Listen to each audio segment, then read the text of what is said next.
ஹல்லேலூயா. நம் கண்களை மூடி தேவன் நோக்கி பார்க்கலாம். அன்பின் பரலோக பிதாவே, நல்ல நாள் இப்படி வசனம் எங்களோடு பேசட்டும். ஆண்டவர் எங்களோடு பேசுங்க, வழி நடத்துங்க. இயேசுவின் நாமத்தில் ஜெபிக்கிறோம் நல்ல பிதாவே, ஆமென். ஹல்லேலூயா.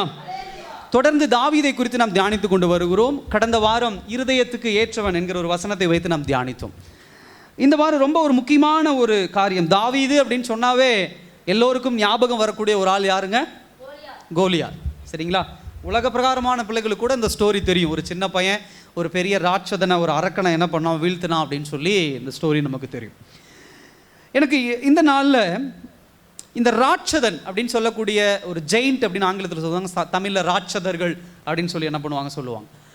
இப்போ தாவீதின் இருக்கக்கூடிய அவனுடைய உயரத்திற்கும் அவனுடைய பலத்திற்கும் யோசிக்க முடியாத ஒரு பயங்கரமான ஒரு ஆள் தான் யாருன்னா கோலியாத். அதனால தான் ராட்சதன் அப்படிங்கிற ஒரு பேர் கொடுக்குறோம். ஜெயிண்ட் அப்படின்னு ஒரு பேர், என்ன ஜெயிண்ட் அப்படின்னு சொல்லி ஒரு பேர் நம்ம என்ன பண்ணுறோம், கொடுக்குறோம். எனக்கு இந்த தாவீதினுடைய வாழ்க்கையை நம்ம தியானிக்கும் பொழுது நீங்கள் நல்லா கவனிச்சிங்க அப்படின்னு சொன்னால், உலகப்பூர்வமாக பார்க்கும்போது கோலியாத் அப்படிங்கிற ஒரு மனுஷன், தாவீது அப்படிங்கிற ஒரு மனுஷன். ஆனால் இது ஆவிக்குரிய வாழ்க்கையில் பார்க்கும்போது ஒவ்வொரு மனுஷனுடைய வாழ்க்கையிலும் ஒரு ராட்சதன் உண்டு.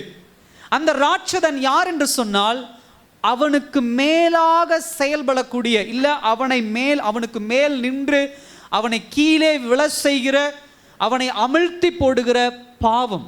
ஹல்லேலூயா. இன்னைக்கு எல்லோருடைய வாழ்க்கையிலும் இந்த பாவம் அப்படிங்கிறது ஒரு பெரிய விஷயம், ஒரு டாமினேட் பண்ணக்கூடிய ஒரு விஷயம். பாவத்தை நீங்கள் எப்படி வேணால் சொல்லலாம். பாஸ்டர், நான் கொலை பண்ணிட்டேனா, இல்லை கத்தியால் நான் குத்திட்டேனா, இல்லை வீடு வீடாக நான் திருடிட்டேனா, இப்படிலாம் சொல்கிறது இதுதான பாவம். சின்னதாக கோபம் வருது, சின்னதாக கெட்ட வார்த்தை பேசுகிறேன், சின்னதாக ஏதோ ஒரு விஷயத்தை செய்கிறேன், சின்னதாக எனக்கு ஒரு திருப்திப்படுற காரியங்கள் நான் செய்கிறேன், இதெல்லாம் பாவம் ஆயிடுமா அப்படிங்கிற ஒரு கேள்வி வரும். நல்லா கவனிங்க. தேவனுக்கு பிடிக்காத எந்த விஷயத்தை செய்தாலும் அது சின்னது பெருசுங்கிறதுக்கு என்ன கிடையாது, வித்தியாசம் கிடையாது. ஹல்லேலூயா. பாவம்னா பாவம் தான். நீங்களோ நானோ இல்லை இன்னொருத்தரோ இது சின்ன பாவம், இன்னொருத்தர் இது குட்டி பாவம், இல்லை இது உங்களுக்கு தெரியாமல் பண்ணிட்டீங்க அப்படிங்கிற ஒரு டயலாக்லாம் இங்கே வேலைக்கே ஆகாது. அதனால ஒவ்வொருவருடைய வாழ்க்கையிலும் ஏதோ ஒரு பாவம் அவர்களை என்ன பண்ணி கொண்டு இருக்கிறது, டாமினேட் பண்ணிட்டு இருக்கு. அவங்களை என்ன பண்ணுது, அதிகாரம் செலுத்தி கொண்டு இருக்கிறது. அது அவர்களை காட்டிலும், எப்படி தாவீதை காட்டிலும் உருவத்திலே பெரியவன், தாவீதை காட்டிலும் சண்டை போடக்கூடியதில் பெரியவன், தாவீதை காட்டிலும் பெரிய ஆயுதங்களை தாங்கினவன் தான் கோலியாத். அதே போலதான் இன்றைக்கு நீங்களும் நானும் நமக்குள்ளே செயல்படுகிற இப்படிப்பட்ட ராட்சத பாவம் எல்லோருடைய வாழ்க்கையிலும் உண்டு. அந்த பாவம் நம்மை விட பலன் கொண்டது. அந்த பாவம் சில நேரங்களில் நம்ம மேல் அதிகாரம் செலுத்தி நம்மை நிலைகுலைய செய்கிறது. கர்த்தர் நமக்கு கொடுக்கக்கூடிய சந்தோஷத்தை கெடுத்து போடுகிறது. பக்தி வைராக்கியமா இருக்கிறோம், தேவனுக்குள்ள நீ பரிசுத்தமா வாழுவேன், நீ கர்த்தருடைய வசனத்துக்கு கீழ்ப்படிவேன், இப்படி எல்லாம் உறுதிமொழி எடுத்தாலும் நமக்குள்ளே செயல்படுகிற அந்த பாவம் ஒவ்வொரு முறையும் நம்மை ஜெயம் கொண்டு விழ செய்துருது. அது குடிப்பழக்கமா இருக்கலாம், அது சிகரெட் பிடிக்கிறதா இருக்கலாம், அது இச்சையா இருக்கலாம், அது கோபமா இருக்கலாம், கெட்ட வார்த்தை பேசுறதா இருக்கலாம், துரோகமா இருக்கலாம், எது வேணா இருக்கலாம். நல்லா கவனிச்சு பாருங்க. உங்களால் அதுல கண்ட்ரோல்டா இருக்க முடியலனாவே அது ஒரு பாவம் தான். என்னால கட்டுப்படுத்த முடியலைங்க ஒரு காரியத்தை, என்னை மீறி ஒன்று செயல்படுது, வேதவசனத்தை மீறி ஒன்று செயல்படுதுன்னா அதுக்கு பேர் தான் பாவம். ஒவ்வொரு மனிதனுக்குள்ளும் இப்படிப்பட்ட ஒரு காரியம், ரகசியமான காரியம், ராட்சதர்கள் இருக்கிறாங்க. இச்சையின் காரியம் உண்டு. பல பேர் ஆபாச படங்கள் பார்க்கறது உண்டு, சூதாட்டம் ஆடுறது உண்டு ரகசியமாக. பல பேர் அதே போல ஆல்கஹால், அதாவது குடிப்பழக்கம் உண்டு, சிகரெட் பிடிக்கிறது, வெத்தலை போடுறது, இந்த மாதிரியான காரியங்கள். இதை தாண்டி பல பேர் சுயநலமாக செயல்படுவது உண்டு. தனக்கு எது வேணுமோ அது கிடைக்கணும், நான் எதில் சந்தோஷப்படுவேனோ அதுக்காக என்ன வேணா செய்வேன், என் மனைவியை குறித்தோ என் கணவனை குறித்தோ என் பிள்ளைகளை குறித்தோ எனக்கு அது குறித்து கவலை கிடையாது அப்படின்னு சொல்லி செயல்படுகிற சில மனிதர்களும் உண்டு. சுயத்திற்காக மற்றவர்களை வருத்துகிற, மற்றவர்களை காயப்படுத்துகிற குணமும் பாவம் தான். கர்த்தர் அதையும் விரும்புகிறவர் அல்ல. ஸோ இப்படிப்பட்ட ஒரு ராட்சதன் நம் ஒவ்வொருவருக்குள்ளையும் இருக்கு. இன்னைக்கு இந்த தாவீது, இந்த கோலியாத், இந்த 2 பேருடைய வாழ்க்கை, அந்த சம்பவத்தை வச்சு நம்ம தாவீதை ஆவிக்குரிய நிலைமையில் எடுத்துட்டு நமக்கு எதிராக நமக்குள்ளே செயல்படுகிற ராட்சதனை எப்படி வீழ்த்துவது, தாவீது எப்படி வீழ்த்தினாரு, தாவீது எப்படி ஜெயம் கொண்டார் அப்படிங்கிற ஒரு பாடத்தை நம்ம என்ன பண்ண போறோம், இன்னைக்கு கற்றுக்கொள்ள போறோம். நீங்கள் தாவீதை பற்றி படிக்கும்போது அங்கே இருக்கக்கூடிய முக்கியமான இன்னொரு கேரக்டர் யாருன்னா சவுல். தாவீதுக்கு முன்னதாக தேவனால் அங்கீகரிக்கப்பட்ட ஒரு ராஜா. அந்த ராஜா ஒழுக்கம் இல்லாததுனால, தேவனுக்கு கீழ்ப்படியாதனால தான் ஆண்டவர் யாரை கொண்டு வரார்? அங்க தாவீதை கொண்டு வரார். ஸோ இந்த சம்பவத்தை மாத்திரம் நம்ம தியானிக்கும் பொழுது, இந்த கோலியாத் அப்படிங்கிற ஒரு சம்பவம், தாவீது ஒரு ஊரில் ஆடு மேய்ச்சிட்டு இருக்கிறான். அவருடைய சகோதரர்கள் இராணுவத்தில் இருக்கிறாங்க. அப்போ அவர்களுக்கு சாப்பாடு கொண்டு வரான். இப்போ இந்த இராணுவம் யாருன்னா பெலிஸ்தியர்கள். ஸோ இஸ்ரவேலர்களுக்கும் பெலிஸ்தியர்களுக்கும் சண்டை, போர். ஒரு பக்கம் இஸ்ரவேலுடைய இராணுவம், அவர்களுக்கு ராஜா சவுல். இன்னொரு பக்கம் பெலிஸ்தியர்கள் இருக்கிறாங்க. அவங்க ஒரு ஆளை அனுப்புகிறாங்க. அவன் 9 அடி உயரம். எத்தனை அடி உயரங்க? 9 அடி உயரம் இருக்கிறான். அவ்வளோ ஹைட்டு, நல்ல உடம்பு, பெரிய ஒரு உடம்பு, ஒரு ஆஜன பாகுவான ஒரு ஆள், ஒரு ராட்சதன் அப்படின்னு சொல்கிறோம். பெரிய பெரிய கத்தியை கையில் எடுத்துகிட்டு வந்து டெய்லி வந்து நிற்கிறான். என் கூட ஒத்தைக்கு ஒத்தையாக யார் நின்று சண்டை போடுறாங்களோ, சண்டை போட்டு என்ன ஜெயிச்சுட்டா நாங்கள்லாம் உங்களுக்கு அடிமை, பெலிஸ்தியர்கள்லாம் இஸ்ரவேலர்களுக்கு அடிமை. ஒருவேளை என் கூட ஜெயிக்கல, தோற்று போயிட்டாங்க, அவங்க நான் சாகடிச்சிட்டேன்னு சொன்னால் இஸ்ரவேலர்கள் எனக்கு அடிமை, இப்படின்னு சொல்லி ஒவ்வொரு நாளும் கத்திட்டு இருக்கிறான். இவன் வரான், நிற்கிறான். சாயந்தரம் வரைக்கும் எவனா சண்டைக்கு வருவானான்னு இப்படி நின்று பார்க்குறான். எல்லாம் பயந்து ஓடி ஒளிஞ்சுக்கிறாங்க. இந்த சவுலும் போய் ஒளிஞ்சுக்கிறான். சவுல் ஒரு ராஜா, அவனும் போய் என்ன பண்ணிடுறான்? ஒளிஞ்சுக்கிறான். இப்படிப்பட்ட ஒரு சூழ்நிலையில தான் தாவீது வரான். ஒரு சின்ன பையன், ஆடு மேய்க்கிற ஒரு 8 வயசு 10 வயசு பையன் வரான். வந்து அவன் அந்த சண்டைக்கு கோலியாத்தோடு போய் நிற்கிறான். கல்லால், கூழாங்கல்லால் அடித்து அவனை என்ன பண்ணிடுறான்? வீழ்த்திடுறான். அடுத்த ராஜாவாக அவன் முடிசூடப்படுறான். இதுதான் ஸ்டோரி.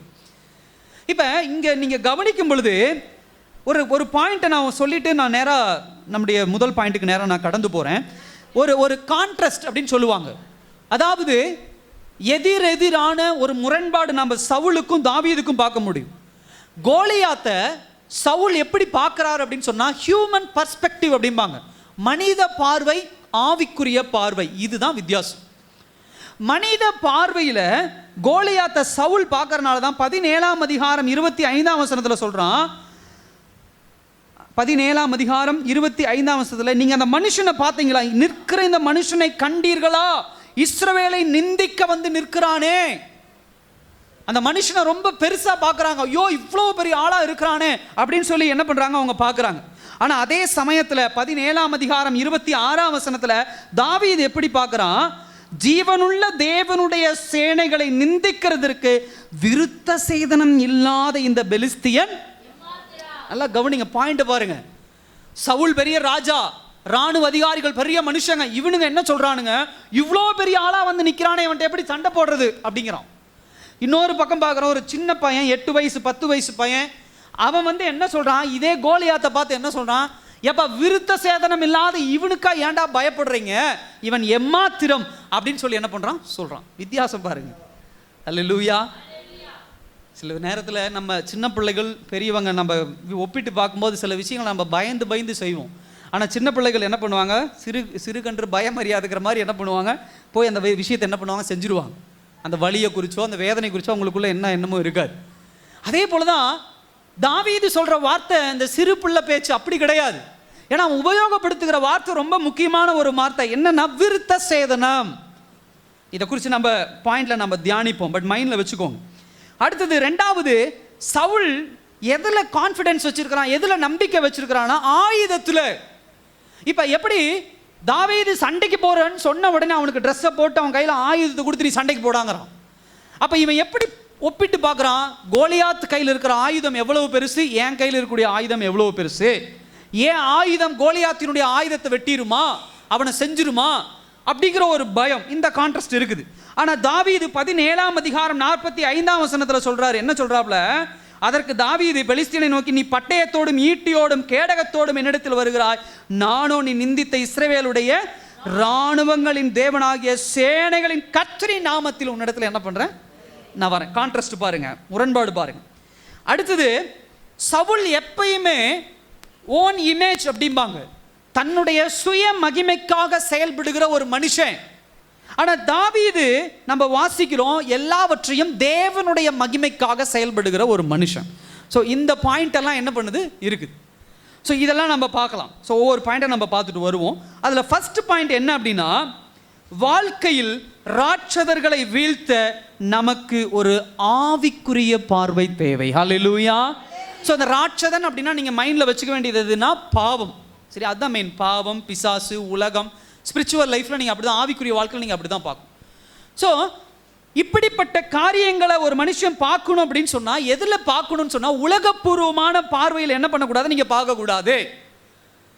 9 அடி உயரமுள்ள ஒரு மனுஷன், நல்ல விரிந்த மார்பகங்கள், தோள்கள் உடைய ஒரு மனுஷன், கையில் மிகப்பெரிய ஆயுதங்கள் உடைய ஒரு மனுஷன், இப்படி பார்த்து கொண்டிருக்கிற மனுஷர்கள் எல்லாமே பயந்து போய் என்ன பண்றாங்க, நின்று கொண்டிருக்கிறார்கள். ஆனா அதே சமயத்தில் ஆவிக்குரிய பார்வையில் ஒருத்தன் பார்த்து கொண்டிருக்கிறான். அவன் எப்படி பார்க்கறான்? அவன் முகத்தை பார்க்கல, அவனுடைய உடம்பை பார்க்கல, அவன் கையில் இருக்கக்கூடிய கத்தியை பார்க்கல, அவன் கையில் இருக்கக்கூடிய அந்த ஈட்டி இதெல்லாம் பார்க்கல. அவன் எதை பார்க்கறான்?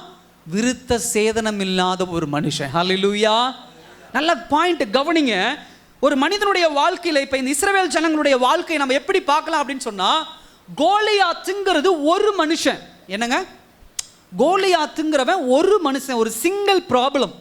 ஆனா இந்த ஒரு மனுஷனால ஒரு தேசமே என்ன பண்ணி கொண்டு இருக்கிறது, என்டையர் நேஷன், ஒரு தேசமே என்ன பண்ணி கொண்டு இருக்கிறது, பயந்து கொண்டு இருக்கிறது. சகோதர சகோதரியே, இன்றைக்கு நாம் செய்கிற பாவத்தை குறித்து நமக்குள்ள ஒரு எண்ணம் இருக்கும். நான் என்ன பெருசா நான் செஞ்சுட்டேன், நான் செய்கிற இந்த சின்ன பாவத்தினால என்னை சுற்றி இருக்கிறவங்களுக்கு என்ன பெரிய அதாவது பிரச்சனை வந்துடும், என்ன பெரிய ஒரு ப்ராப்ளம் வந்துடும். நான் சிகரெட் குடிக்கிறதுனால யாருக்கு பிரச்சனை வந்துடும், நான் குடிக்கிறதுனால யாருக்கு பிரச்சனை வந்துடும், நான் பேசுகிற கெட்ட வார்த்தையினால யாருக்கு பிரச்சனை வந்துடும், நான் போகிற இச்சையின் காரியங்களால யாருக்கு பிரச்சனை வந்துடும், நான் பார்க்கிற ரகசிய ஆபாச படங்கள்னால யாருக்கு பிரச்சனை வந்துடும். அப்படி இல்லை நீங்களும் நானும் நினைக்கிறது உண்டு. நல்லா கவனிங்க. என்னைக்குமே ஒரு மனிதனுக்குள்ளே பாவம் வருகுது அப்படின்னு சொன்னா ஒருபோதும் அந்த பாவம் அந்த மனுஷனோடு நின்று போவது இல்லை. அதனுடைய கான்சிக்வன்ஸ், அதனுடைய இம்பாக்ட், அதனுடைய தாக்கம் அவனை சுற்றி உள்ள ஒவ்வொருவருக்கும் பிரச்சனையை கொண்டு வரும். பாவம்னா அதுதான். நான் பண்ற ஒவ்வொரு காரியமும் என்னை சுற்றி இருக்கிற அத்தனை பேத்துக்கும் பிரச்சனை கொண்டு வரும். என் குடும்பத்துக்கு பிரச்சனை கொண்டு வரும், என் ஊர்ல பிரச்சனை கொண்டு வரும், என் சபைக்குள்ள பிரச்சனை கொண்டு வரும். எல்லாவற்றிற்கும் மேலே என் தேவனுடைய நாமத்தை தூஷணத்துக்கு என்ன பண்ணும், கொண்டு செல்லும். இதுதான் பாவத்தினுடைய இம்பாக்ட், தாக்கம். கோலியாத்துங்கிற ஒரு மனுஷன், ஒரு ராஜா பயந்து போய் நிற்கிறான், ஒரு ராணுவ வீரர்கள் பயந்து போய் நிற்கிறாங்க, ஒரு இஸ்ரவேல் தேசமே பயந்து போய் நிற்குது. எல்லாருமே அந்த பயத்துக்குள்ளாக போறாங்க. இதுதான் தாக்கம். ஆனா எப்ப கோலியாத் விழுந்து போகிறானோ அப்பொழுது தேசம் கொண்டாட ஆரம்பிக்கிறது, மகிழ்ச்சி அடைய ஆரம்பிக்கிறது. ஒரு மனிதன் பாவத்திலிருந்து மனம் திரும்பும் பொழுது, பாவத்தை ஜெயிக்கும் பொழுது அவன் மாத்திரம் சந்தோஷப்படுகிறது இல்ல, அவன் குடும்பம் சந்தோஷப்படுகிறது, அவனுடைய தாய் தகப்பன்மார்கள் சந்தோஷப்படுகிறார்கள், அவனுடைய பிள்ளைகள் சந்தோஷப்படுகிறார்கள், அவனுடைய ஊர் சந்தோஷப்படுகிறது, அவனுடைய சபை சந்தோஷப்படுகிறது, எல்லாவற்றிற்கும் மேல பரலோகம் சந்தோஷப்படுகிறது. ஹல்லேலூயா. இதுதான் பாவத்தில் ஒரு மனிதன் ஜெயிக்கும் போது நடக்கிற ஒரு விஷயம். ஆனா இந்த பாவம் என்பது கோலியாத்தை போல எதிர்க்க முடியாத ஒரு எதிரியாக என்ன பண்ணலாம், இருக்கலாம். இஸ்ரவேல் ஜனங்கள் அப்படிப்பட்ட ஒரு வார்த்தை தான் 25ஆம் வசனத்துல சொல்றாங்க. நீங்க அவனை பார்த்தீங்களா, கோலியாத்தை பார்த்தீங்களா, அவன் எப்படிப்பட்ட ஒரு மனுஷனாக என்ன பண்றான், இருக்கிறான். இதுக்கு மேல அந்த வார்த்தைகளை நீங்க வேர்ல்டு, அதாவது உலகப்பூர்வமான பாயிண்ட் 17ஆம் அதிகாரம் 8ஆம் வசனத்துல பார்க்கிறோம். அவன் வந்து நின்று இஸ்ரவேல் சேனைகளை பார்த்து சத்தமிட்டு, நீங்கள் யுத்தத்திற்கு அனுமதித்து நிற்கிறது என்ன? நான் பெலிஸ்தன் அல்லவா? நீங்கள் சவுலின் சேவகர் அல்லவா? உங்களில் ஒருவனை தெரிந்து கொள்ளுங்கள், அவன் என்னிடத்தில் வரட்டும். நல்லா கவனிங்க. இந்த வசனத்துல நீங்க பாயிண்ட் பண்றது பெலிஸ்தீனருடைய பார்வையும் கோலியாத்தினுடைய பார்வையும் வித்தியாசமான ஒரு பார்வை. நல்லா கவனிங்க. இஸ்ரவேல் தேசம் என்பது யெகோவா தெய்வத்தினால் தெரிந்து கொள்ளப்பட்டு பிரித்தெடுக்கப்பட்ட ஒரு தேசம். இஸ்ரவேல் தேசத்தினுடைய உண்மையான ராஜானா யெகோவா பிதா, ஆபிரகாமினுடைய சந்ததி தான் இஸ்ரவேல் தேசம். ஆனா இப்படிப்பட்ட இஸ்ரவேல் தேசத்தின் ஜனங்களை உலகம் அப்படின்னு சொல்லி இந்த கோலியாத் பெலிஸ்தியர்கள் எப்படி பாயிண்ட் அவுட் பண்றாங்கன்னு சொன்னா 8ஆம் வசனத்துல, நான் பெலிஸ்தீன் அல்லவா, நீங்கள் சவுலின் சேவகர் அல்லவா. நீங்க நல்லா கவனிங்க.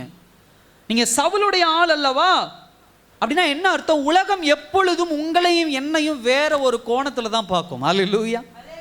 தேவனுடைய பிள்ளையா பார்க்காது. ஒரு ஜாதி அடையாளத்தோடு பார்க்கும், ஒரு படிப்பறிவு இல்லாதவனா பார்க்கும், ஏழைங்கிற ஒரு அடையாளத்தோடு பார்க்கும். இப்படிதான் இந்த உலகம் பார்த்து கொண்டே இருக்கும். நம்ம என்னதான் ஆண்டவருக்குள்ள பக்தி வைராக்கியமா இருந்து சில பேர் இதை குறித்து ரொம்ப புலம்பிட்டு இருக்கிறது உண்டு. பாஸ்டர் என்னை இப்படி சொல்லிட்டாங்க, பாஸ்டர் என்னை இந்த வார்த்தை சொல்லி திட்டாங்க, என் குடும்பத்தை இப்படி பேசிட்டாங்க. இது உலகத்தின் பார்வை என்னைக்குமே வேர்ல்டு பாயிண்ட் ஆஃப் வியூ அப்படி தான் இருக்கும். உங்களை அப்படி தான் குறை சொல்லுவாங்க. அதை குறித்து நீங்கள் ஒருபோதும் என்ன பண்ணக்கூடாது, கவலைப்படக்கூடாது. ஆனால் தாவீதினுடைய பாயிண்ட் ஆஃப் வியூ 26ஆம் வசனம் 36ஆம் வசனம் 2 வசனத்திலையும் சொல்றான், ஜீவனுள்ள தேவனுடைய சேனை. ஹல்லேலூயா. பெலிஸ்தியர் என்ன சொல்றாங்க, இந்த இஸ்ரவேல் சேனைய சவுலின் சேவகர் அப்படிங்கிறாங்க. ஆனா தாவீது ஆவிக்குரிய பார்வையில சொல்றான், யாருடைய சேனை இது? இஸ்ரவேலின் தேவனுடைய சேனை. ஹல்லேலூயா. உங்க குடும்பம் இஸ்ரவேலின் தேவனுடைய குடும்பம். உங்க பிள்ளைகள் இஸ்ரவேலின் தேவனுடைய பிள்ளைகள். உலகம் எப்படி வேணா பார்த்துட்டு போகுது, உலகம் என்ன அடையாளத்தை வேணா கொடுத்துட்டு போகுது. அதை குறித்து கவலைப்பட்டு அழுது மூளையில போய் உட்காந்து புரண்டு வரவன் போறவன்ட்டெல்லாம் கண்ணீர் சிந்தி என்னை இப்படி சொல்லிட்டாங்க, நேரத்தை வேஸ்ட் ஆக்குறீங்க. உங்க உடல் பலத்தை பலத்தை வீணாக்கி கொண்டு இருக்கிறீங்க, பலவீனத்துக்குள்ள போறீங்க. உங்களுக்குள்ள எப்பயும் தேவ சத்தியத்தை அறிந்த பிள்ளைகள்னா தாவீதை போல சின்ன வயசா இருந்தாலும் சொல்லணும், இது இஸ்ரவேலின் சேனை. ஹல்லேலூயா. நீ இந்த ஜாதி ஆளுன்னு சொன்னா சொல்லிட்டு போறான். அவன்கிட்ட முன்னாடி நீங்கள் சொல்லணும், நீ உன் கண்ணுக்கு அப்படி தெரியலாம்ப்பா, நான் யார் தெரியுமா? வானத்தையும் பூமியும் படைத்த தேவனுடைய பிள்ளை. ஹல்லேலூயா. நான் தேவனுடைய பிள்ளை. நீ இந்த ஊர் ஆளு, நீ இப்படி ஆளு, நீ படிக்காதவன், நீ உனக்கு சொந்த வீடு இல்லாதவன், நீ இந்த மாதிரி ஆள் சொல்லிட்டு போகிறான். தாவீது பாரு, இப்படி நீங்கள் தாவீதினுடைய பாயிண்ட் ஆஃப் வியூவில் இருந்தீங்கன்னா தான் இந்த உலகத்தை ஜெயிக்க முடியும். ஹல்லேலூயா. பாவத்தை ஜெயிக்க முடியும், பிசாசானவனை ஜெயிக்க முடியும். நீங்கள் இந்த சவுலின் பாயிண்ட் ஆஃப் இந்த மாதிரி உலகப்பூர்வமான பாயிண்ட் ஆஃப் வியூவில் இருந்தீங்கன்னா, உலகப்பூர்வமான பார்வையில் இருந்தீங்கன்னா, எப்படி டெய்லி வருவாங்க, பயந்து போய் உட்காந்துருவாங்க, வருவாங்க, பயந்து போய் உட்காந்துருவாங்க. இப்படியே பயந்து பயந்து இந்த உலகத்தில் வாழ்ந்துட்டு தான் இருக்கும். அதை தூக்கி போட்டு வெளியே வாங்க. அவன் என்ன வேணால் அடையாளப்படுத்திட்டு போகிறான். நான் தேவனுடைய பிள்ளை அப்படிங்கிற எண்ணம் நமக்குள்ள என்ன பண்ணும், எப்பொழுதுமே என்ன பண்ணும் இருக்கணும். ஸோ இந்த ராட்சதனை வீழ்த்துவதற்கு முதல் பாயிண்ட் நான் அதான் உங்களிடத்துல கொண்டு வர விரும்புகிறேன். ஆவிக்குரிய பார்வை தேவை. உலகப்பூர்வமான பிறப்பு தேவையில்லை, உலகப்பூர்வமான ஜாதி அடையாளம் தேவையில்லை, உலகப்பூர்வமான மசில் பலன் தேவையில்லை. சவுலுக்கு இருந்த பயம் அதுதான். நல்ல ஹைட்டான ஆள் தான் சவுல்.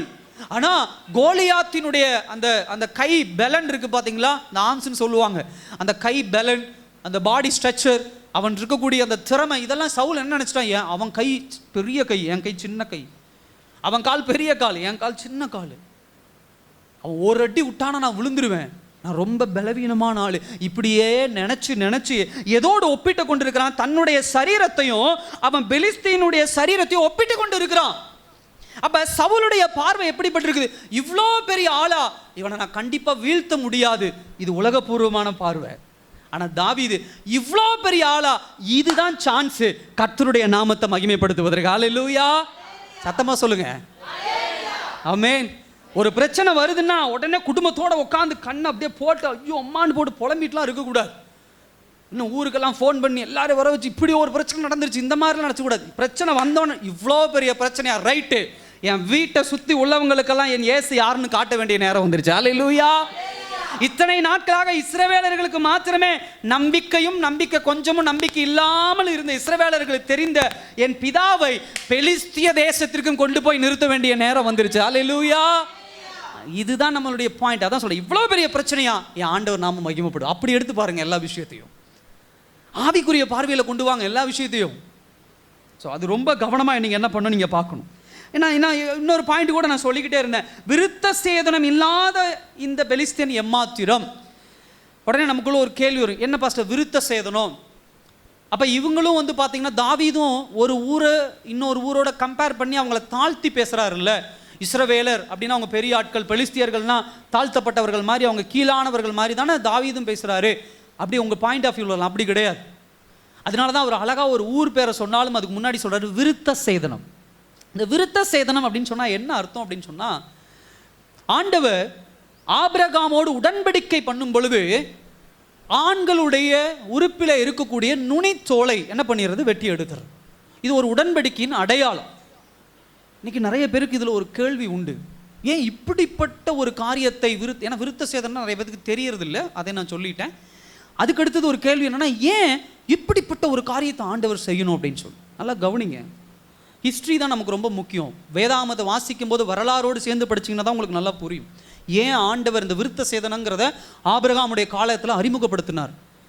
அதாவது ஆபிரகாமோடு கர்த்தர் உடன்படிக்கை பண்ணும் பொழுது ஆபிரகாம் எங்கே இருந்தார் அப்படின்னு சொன்னால் கானான் தேசத்தில் இருந்தார். லேண்ட் ஆஃப் கானான் தேசத்தில் இருக்கிறார். கானான் தேசத்தில் எப்படிப்பட்ட பாவம் பரவி இருந்தது அப்படின்னு சொன்னால், செக்ஷுவல் பாவங்கள், அதாவது விபச்சார ஆவிகள் ரொம்ப அதிகமாக இருந்துச்சு. நம்ம பார்க்குறோம் சோதோம் கொமோரா பட்டணத்தில் எப்படிப்பட்ட பாவம், அதாவது இந்த விபச்சாரம் அப்படிங்கிறது எந்தெந்த வகையில் விரிவடையணுமோ அப்படியெல்லாம் விரிவடைஞ்சிருக்கு. நீங்கள் நல்லா கவனித்து பார்த்தீங்கன்னா ஒரு பாவம் என்பது ஒரு தன்மையோடு என்ன பண்ணாது, இருக்காது. அல்லேலூயா. ரொம்ப கவனமாக கவனிங்க, அப்போ தான் உங்களுக்கு புரியும். உதாரணத்துக்கு ஒருத்தர் பீடி குடிக்க ஆரம்பிக்கிறாங்கன்னா வாழ்க்கையை பீடியோடய நிறுத்திடுவாங்களா? அடுத்தது என்ன போவாங்க? அந்த பீடியிலே நிறைய இம்ப்ரூவ்மெண்ட் இருக்குது. சிகரெட்டுக்கு போவாங்க. சிகரெட் பிடிச்சி அதுக்கடுத்து எங்கே போவாங்க? சரி, உங்களுக்கு ரொம்ப பரிசுத்தவான்கள், உங்களுக்கு அதெல்லாம் தெரியாது, நான் சொல்லிடுறேன். ஒருத்தர் பீடி இருக்கிறாங்கன்னா அடுத்த ஸ்டேஜ் அந்த போதை பத்தாமல் எங்கே போவாங்கன்னா சிகரெட்டுக்கு போவாங்க. சிகரெட்டில் காஸ்ட்லி சிகரெட் போவாங்க. அதுவும் பத்தாமல் அடுத்த ஸ்டேஜ் எங்கே போவாங்க? போதை பொருட்கள், கஞ்சா இந்த மாதிரிலாம் சொல்கிறோம் பார்த்தீங்கன்னா, அந்த ஸ்டேஜ் போவாங்க. இதெல்லாம் இப்படி ஒரு ஸ்டேஜ் மேலே ஸ்டேஜ். அந்த பாவம் என்ன பண்ணும்? ஒவ்வொரு ஆங்கிளாக விரிவடையோ. விபச்சார ஆவியும் அப்படிதான். விபச்சாரம்ங்கிறது நல்லா கவனிங்க, ஒரு ஆண் பெண்கிற ஒரு ஸ்டேஜில் நின்று போகிற ஒரு விஷயம் இல்லை. இன்னைக்கு இருக்கிற ஸ்டேட்டஸும் சரி, அன்னைக்கு இருந்த காலகட்டமும் சரி. சோதோம் கொமோரா பட்டணத்தில் விபச்சாரம் எப்படி உருமாறி இருந்தது, இன்னைக்கு நம்ம பார்க்குற இந்த லெஸ்பியன், ஹோமோசெக்சுவல் அப்படின்னு சொல்கிற மாதிரி ஆணுக்கும் ஆணும் பெண்ணுக்கும் பெண்ணும் திருமணம் செய்து கொள்ளுகிற காலகட்டங்கள், அதாவது இப்படிப்பட்ட பாவங்கள் அந்த காலத்தில் ஆபிரகாமுடைய காலத்திலே இருந்துச்சு. ஸோ இப்படிப்பட்ட பாவம் பரவி இருந்ததுனால கர்த்தர் அப்பொழுது ஆபிரகாமோடு உடன்படிக்கை பண்ணும் பொழுது இப்படிப்பட்ட பாவத்தில் இந்த பிள்ளைகள் ஈடுபடக்கூடாதுன்னு சொல்லி ஒரு உடன்படிக்கை அந்த இடத்துல அவங்க என்ன பண்ணுறாங்க, செய்யணும்னு சொல்லி தான் ஆண்டவர் அந்த விருத்த சேதனங்கிற கான்செப்டை அறிமுகப்படுத்துகிறார். அப்போ இவன் இப்படிப்பட்ட ஒரு உடன்படிக்கைக்குள்ளே இருக்கும்போது அவனுக்கு அதை ஞாபகப்படுத்திகிட்டே இருக்கும். ஒருவேளை விபச்சார எண்ணத்தோடு உலகத்திற்குள்ள அவன் வேற ஒரு ஊருக்குள்ளே பயணிக்கும் பொழுது, வேற ஒரு இடத்துக்குள்ளே பயணிக்கும் பொழுது, மற்றவர்கள் அவனை பார்க்கும் பொழுது அவனை ஒரு ஆக்வர்டுன்னு சொல்லுவாங்க, ஒரு ஒரு ஒரு அவமான குறியாக, இல்லை இதனை இப்படி இருக்கு, வித்தியாசமாக இருக்கானே இவன் அப்படின்னு சொல்லி பார்க்கிற அளவுக்கு அவன் தன்னைத்தானே புரிந்து கொண்டு, இல்லை தான் இப்படிப்பட்டவன், நான் இந்த உடன்படிக்கையில் இருக்கிறவன், இந்த விஷயத்துக்கு நான் போகக்கூடாது என்று தன்னை சுய கட்டுப்பாடு பண்ணி கொள்வதற்கு தான் கர்த்தர் விருத்த சேதனங்கிற ஒரு காரியத்தை ஆபிரகாமுடைய வாழ்க்கையில் அறிமுகப்படுத்தினார். ஸோ தெளிவாக புரிஞ்சுக்கணும். அது நிறைய பேருக்கு அந்த விஷயம் தெரியாது, இன்னைக்கு தெரிஞ்சிருக்கும். ஸோ அதனால தான் என்ன சொல்கிறார் அப்படின்னா, விருத்த சேதனம் அப்படிங்கிறது நீங்கள் பார்க்குறது இந்த நுனித்தோல் வெட்டுற விஷயம். ஆனால் இங்கே சொல்கிறது தாவீது என்ன அடிப்படையில் சொல்கிறாருன்னு சொன்னால், ஆவிக்குரிய அடிப்படையில் சொல்கிறார். என்னன்னா, விருத்த சேதனம் இல்லாத பெலிஸ்தியன் அப்படின்னு சொன்னா அவன் தேவனால் தேர்ந்தெடுக்கப்படாதவன், அவன் தேவனுடைய உடன்படிக்கையில இல்லாதவன், தேவனுடைய வாக்கு தத்தத்துக்கு சுதந்திரவாளியாக இல்லாதவன ஒருத்தனை கண்டு தேவனால் தேர்ந்தெடுக்கப்பட்டு தேவனுடைய வாக்கு தத்தத்துக்கு சுதந்திரவாளியான நீங்களும் நானும் ஏன் பயப்படணும்? ஹல்லேலூயா. இதுதான் அவன் சொன்ன வார்த்தையினுடைய அர்த்தம். அவன் யாரையும் உயர்வாகவும் பேசல, யாரையும் என்ன பண்ணல, தாழ்த்தி என்ன பண்ணல, பேசல. ஸோ இதை தெளிவாக நீங்கள் என்ன பண்ணணும், புரிந்து கொள்ளணும். ஸோ சகோதர சகோதரியே, ஒரு ராட்சதன் அப்படின்னு சொல்லக்கூடிய இந்த விஷயத்தை, ஒரு மனுஷனுக்குள்ள இருக்கக்கூடிய பாவத்தை ஒரு மனிதன் வீழ்ச்சி அடைய செய்யணும்னா எல்லா விஷயத்தையும் உங்கள் வாழ்க்கையில் ஸ்பிரிச்சுவலாக நீங்கள் பார்க்கணும், ஆவிக்குரிய நிலைமையில் நீங்கள் என்ன பண்ணணும் பார்க்கணும். பாவம், நான் ஏற்கனவே சொன்னது போல பாவத்தினுடைய விஷயம் அதுதான். இந்த உலகம் பாவத்தை எப்படி வேணால் அடையாளப்படுத்தலாம். சில விஷயங்களை இந்த உலகத்தில் பாவம், நம்ம பாவம் அப்படிங்கிற வேத வசனத்தை கொண்டு, ஆனால் பேர் மாற்றி மாற்றி அதுக்கு வேற ஒரு உருவத்தை கொடுத்து வச்சுருக்காங்க. கலாச்சாரம் அப்படின்னு ஒரு உருவத்தை, பண்பாடு அப்படிங்கிற ஒரு உருவம். இல்லை, இதெல்லாம் தப்பு கிடையாது. இன்றைக்கி இருக்கிற காலகட்டத்தில் இப்படிப்பட்ட ஆடைகளை உடுத்துறது தப்பு கிடையாது. இன்றைக்கி இருக்கிற காலகட்டத்தில் தமிழில் கெட்ட வார்த்தை பேசினா தப்பு, இங்கிலீஷில் கெட்ட வார்த்தை பேசினா என்ன கிடையாது, தப்பு. அப்படி ஒரு குரூப் இருக்குது. அவங்க இங்கிலீஷில் என்ன பண்ணுவாங்க, பேசுவாங்க. அப்போ இன்னைக்கு அதை விட ஒரு அட்வான்ஸ்டான ஒரு கிறிஸ்தவ உலகம் ஒன்று வளர்ந்துக்கிட்டு இருக்குது. என்ன அப்படின்னு சொன்னால், சினிமா பாட்டை எடுத்து பாடிட்டு ஒரு வார்த்தை அழகாக சொல்லுவான், அவன் அந்த பெண்ணை நினச்சி பாடுனா அது பாவம். அதே பாட்டை எடுத்து நான் இயேசுவை நினச்சி பாடுனா அந்த பாட்டு எப்படிப்பட்ட பாட்டு, பரிசுத்தமான. நீங்கள் கேட்டது இல்லையா? எத்தனை பேர் கேட்டிருக்கீங்க? ஒரு 2-3 பேர், பரவாயில்ல, ரொம்ப சொந்தம். கேட்காதீங்க, ஏன்னா அப்புறம் உங்களுக்கு நான் அது சொல்லி விளக்கணும். அதனால் அந்த பக்கம் போகாதீங்க, சரியா? நமக்கு அது தேவையில்லை. கேட்டுங்க, நான் சொல்கிறதையோட கேட்டுங்க. இன்றைக்கி அப்படி ஒரு ஒரு ஒரு ஊர் ஒரு ஒரு ஒரு குரூப் கிளம்பிட்டு இருக்குது, சினிமா பாட்டை பாடிட்டு ஆராதிச்சுட்டு இருக்கிறாங்க. சினிமா பாட்டு தான் ஆராதனை. இப்போ நம்ம எப்படி நான் பாடுவேன் அப்படின்னு சொல்லி பாடி ஆராதிக்கிறோம் பார்த்தீங்கன்னா, அவன் சினிமா பாட்டை பாடி ஆராதிச்சுட்டு இருக்கிறான். அதில் ஆக்குவடான ஒரு ஆபாசமான வார்த்தைகள் வருது. எந்த சினிமா பாட்டில் ஆபாசமான வார்த்தைகள் இல்லை, வருது. ஆனால் அவன் என்னங்கிறான், அந்த வார்த்தையை நான் கர்த்தரோடு, நான் ஆணாக இல்லை அவர் ஆணாக, நான் பெண்ணாக நாங்கள் மாற்றிக்கிறோம் அப்படிங்கிறான். தேவையா? பெர்க்மான்ஸ் உட்காந்து 20, 30, 35 வால்யூம் எதுக்கு எழுதி வச்சிருக்கிறார்? பரிசுத்த ஆவியானவர் ஏன் அவர் எழுத வச்சார்? அதை பாடலாமே, அது பாடினாவே ஆயுசு நாட்கள் போதாதே. ஸோ இந்த மாதிரி இன்னைக்கு உலகத்தில் என்ன பண்ணி கொண்டிருக்கலாம்? பாவத்தை வேறு வகையில் கொண்டு போயிட்டு இருக்கிறான். ஆனால் தெளிவாக புரிஞ்சுக்கோங்க, பாவம் என்பது எந்த வகையில் உங்களுக்குள்ள நுழைந்தாலும் அது உங்களை அழிப்பது மாத்திரமல்ல, உங்களை சுற்றி உள்ளவர்களையும் அழிக்கிற ஒரு காரியமாக தான் இருக்கும். சில பாவங்களை அடையாளப்படுத்தி அடுத்த பாயிண்ட்டுக்கு நேரம் நான் கடந்து போகிறேன். ஆங்கர், அதாவது கோபம். உலகத்தில் சில நேரத்தில் சொல்லுவாங்க எமோஷனல் தாங்க, உணர்ச்சி வசப்பட்ட கோபம் வந்துருச்சு அவ்வளோதான். அதனால் என்ன பண்ணிட்டார்? டப்புன்னு எடுத்து கத்தி எடுத்து குத்திட்டார். இது இன்றைக்கி அப்படி பேசுகிறாங்க. என்னது, ஒரு கொலை பண்ணிட்டான், ஒருத்தனை அடிச்சிட்டான், ஒருத்தனை பண்ணிட்டான்னா அதை கொலையாக பார்க்க மாட்டேங்கிறாங்க. அவங்க அவங்க அவங்க பேரை சொல்லி திட்டாங்க, அவங்க அவங்க ஜாதியை சொல்லி திட்டாங்க, இல்லை இந்த விஷயத்தை இப்படி போயிடுச்சு, அவங்க அம்மாவை பேசிட்டாங்க, இப்படியெல்லாம் சொல்லி அதுக்கு எமோஷ்னல் அப்படின்னு சொல்லி. ஆனால் வேதவசனம் அதை அங்கீகரிக்கல. மர்டர்னா மர்டர் தான், கொலை தான். நீங்கள் அதுக்கு என்ன வேணால் விளக்கம் கொடுத்துக்கலாம். ஸோ அந்த மாதிரி ஒரு விஷயம். ரெண்டாவது என்ன அப்படின்னு சொன்னால் அடல்ட்ரி. நான் ஏற்கனவே சொன்னது போல் இன்னைக்கு இருக்கக்கூடிய இந்த மாதிரி விபச்சாரத்திற்கு உண்டான காரியங்கள், அதுக்கு உலகம் ஒரு தாட் கொடுக்குது, ஒரு எண்ணம் கொடுக்குது. என்ன அப்படின்னா, வாழ்க்கைனா எதிர்பாராத காரியங்களை செய்யணுங்க, அதுதான் வாழ்க்கை. அதனால தான் ஏன் ஆண் பெண் மாத்திரம் திருமணம் செய்து கொள்ளணும்? ஒரு ஆண் ஒரு ஆணை திருமணம் பண்ணிக்கலாம், ஒரு பெண்ணை திருமணம் பண்ணிக்கலாம். எப்படியோ கொண்டு போகிறான் பாவம். தேவன் அப்படி ஆணையும் பெண்ணையும் படைக்கல. ஆண் பெண் சேர்ந்து தான் ஒரு குடும்பம், ஒரு சரீரம் சொல்கிறார். ஒரு பெண்ணும் சேர்ந்து சரீரம் இல்லை. நீங்கள் நினச்சிட்டு இருக்கலாம், பாஸ்டர் இதெல்லாம் எங்கெங்கேயோ தானே இருக்குது. நம்ம ஊரில் இருக்குது. எத்தனை பேருக்கு தெரியும்னு தெரியல. அந்த பாவம் நம்ம ஊரில் இருக்குது, எனக்கு தெரியும். திருச்செங்கோடு பட்டணத்தில் இருக்குது, ஈரோடு பட்டணத்தில், எல்லா ஊர்லேயும் வந்துட்டு இருக்கு. நான் சொல்கிறேன் நம்ம ஊரில் இருக்குது. ஸோ இந்த மாதிரியான விஷயங்கள் ரொம்ப கவனமாக இருங்க. உங்கள் பிள்ளைகளுடைய வாழ்க்கை, அவங்களுடைய பிள்ளைகள் இருக்காங்க, ஆணாகட்டும் பெண்ணாகட்டும், அவங்க ஆக்டிவிட்டீஸ்லாம் ரொம்ப கவனிங்க பெற்றோர்கள். இன்னைக்கு ரொம்ப கவலைக்குரிய விஷயம் என்ன தெரியுமா? ஒரு குடும்பத்தில் யாரை குறிச்சும் கவலைப்படாத ஒரு வாழ்க்கை. தேவ பிள்ளைகள் இருக்கிறாங்க. மனைவிமார்கள் புருஷனை குறித்து கவலை கிடையாது, கணவன்மார்கள் மனைவிமார்களை குறித்து ஒரு கவலை இல்லை, பிள்ளைகளை குறித்து தாய் தகப்பனுக்கு கவலை கிடையாது. கவலை அப்படின்னு சொன்னால் அவங்கள குறித்துதான ஒரு கன்சர்ன் கிடையாது. நான் நல்லா இருக்கிறேன்னா, நான் சாப்பிட்றேன்னா, நான் ஊர் சுற்றுறேன்னா, நான் நல்ல ட்ரெஸ்ஸு போடுறேன்னா, என் வீட்டுக்காரர் சம்பாதிக்கிறாரா, காசு வருதா, அவருக்கு உடம்பு சரியில்லா என்ன, அவருக்கு கண்ணு போனால் என்ன, அவருக்கு காது போனால் என்ன, அவர் நடக்க முடியாமல் போனால் என்ன, ஒரு வீட்டுக்காரர் உடம்பு முடியாமல் படுக்கிறாரு அப்படின்னு சொன்னால் ஏன் படுக்கிறாரு, எதுக்கு படுக்கிறாரு, அவருக்கு என்ன சுகர் பிரச்சனையா, ப்ரெஷர் பிரச்சனையா, அதுக்கு என்ன மெடிசன் கொடுக்கணும், அவருக்கு எப்படிப்பட்ட சாப்பாடு கொடுக்கணும், அது கவலையெல்லாம் கிடையாது. டிவி பார்க்கணும், அங்கே உட்காந்து நியாயம் பேசணும், அங்கே போய் ஊர் சுற்றணும், அங்கே போய் வரணும், ஏதாவது ஒன்று சாப்பிடு, ஏதாவது ஒன்று, இப்படி தான் இருக்கிறாங்க தேவ பிள்ளைகளும். நான் சொல்கிறேன், நல்லா கவனிங்க. மனைவி குறித்து அதான் சொல்கிறேன், கணவன்மார்களுக்கு அதான் சொல்கிறேன். சம்பாரிச்சிட்டு இந்தா 1000 ரூபாய் குடும்பத்தை நடத்து. மனைவி ஏன் இன்னைக்கு சோகமாக இருக்காங்க, ஏன் ஒரு மாதிரி உட்காந்துருக்காங்க, கண்ணு ஏன் வீங்கி இருக்கு, கை ஒரு மாதிரி இருக்கு, முகம் ஒரு சைடு வீங்கி இருக்கு, கிடையாது. பெண் பிள்ளைகள் ஆண் பிள்ளைகள் திடீர்னு ஏன் அவங்களுடைய ஆக்டிவிட்டீஸ் மாறுது, ஏன் குத்த வச்சு உட்காடுறாங்க. சில பிள்ளைகள் பார்க்குறோம், சாப்பிடும்போது குத்த வச்சு இப்படியே உட்காந்து சாப்பிட்றாங்க. ஏன் பிள்ளை சாப்பிட்டா என்னன்னு கொஞ்சம் விசாரிக்கும் போது, ஸ்கூலில் இப்படி 2 பிள்ளைகள் உட்காந்து சாப்பிடுது, அதை பார்த்துட்டு அதை பழகிட்டு அந்த மாதிரி சாப்பிட, அப்புறம் அடித்து திருத்தி சம்மணம் போட்டு உட்காந்து சாப்பிடு, அதுதான் நல்ல பழக்கம் அப்படின்னு சொல்லி கொடுக்குறோம். ஸோ இந்த மாதிரி சிறு பிள்ளையாக இருந்தாலும் அவளுடைய பேச்சில் என்ன மாற்றம், கன்சர்ன் பண்ணுங்க, கவனமாக இருங்க.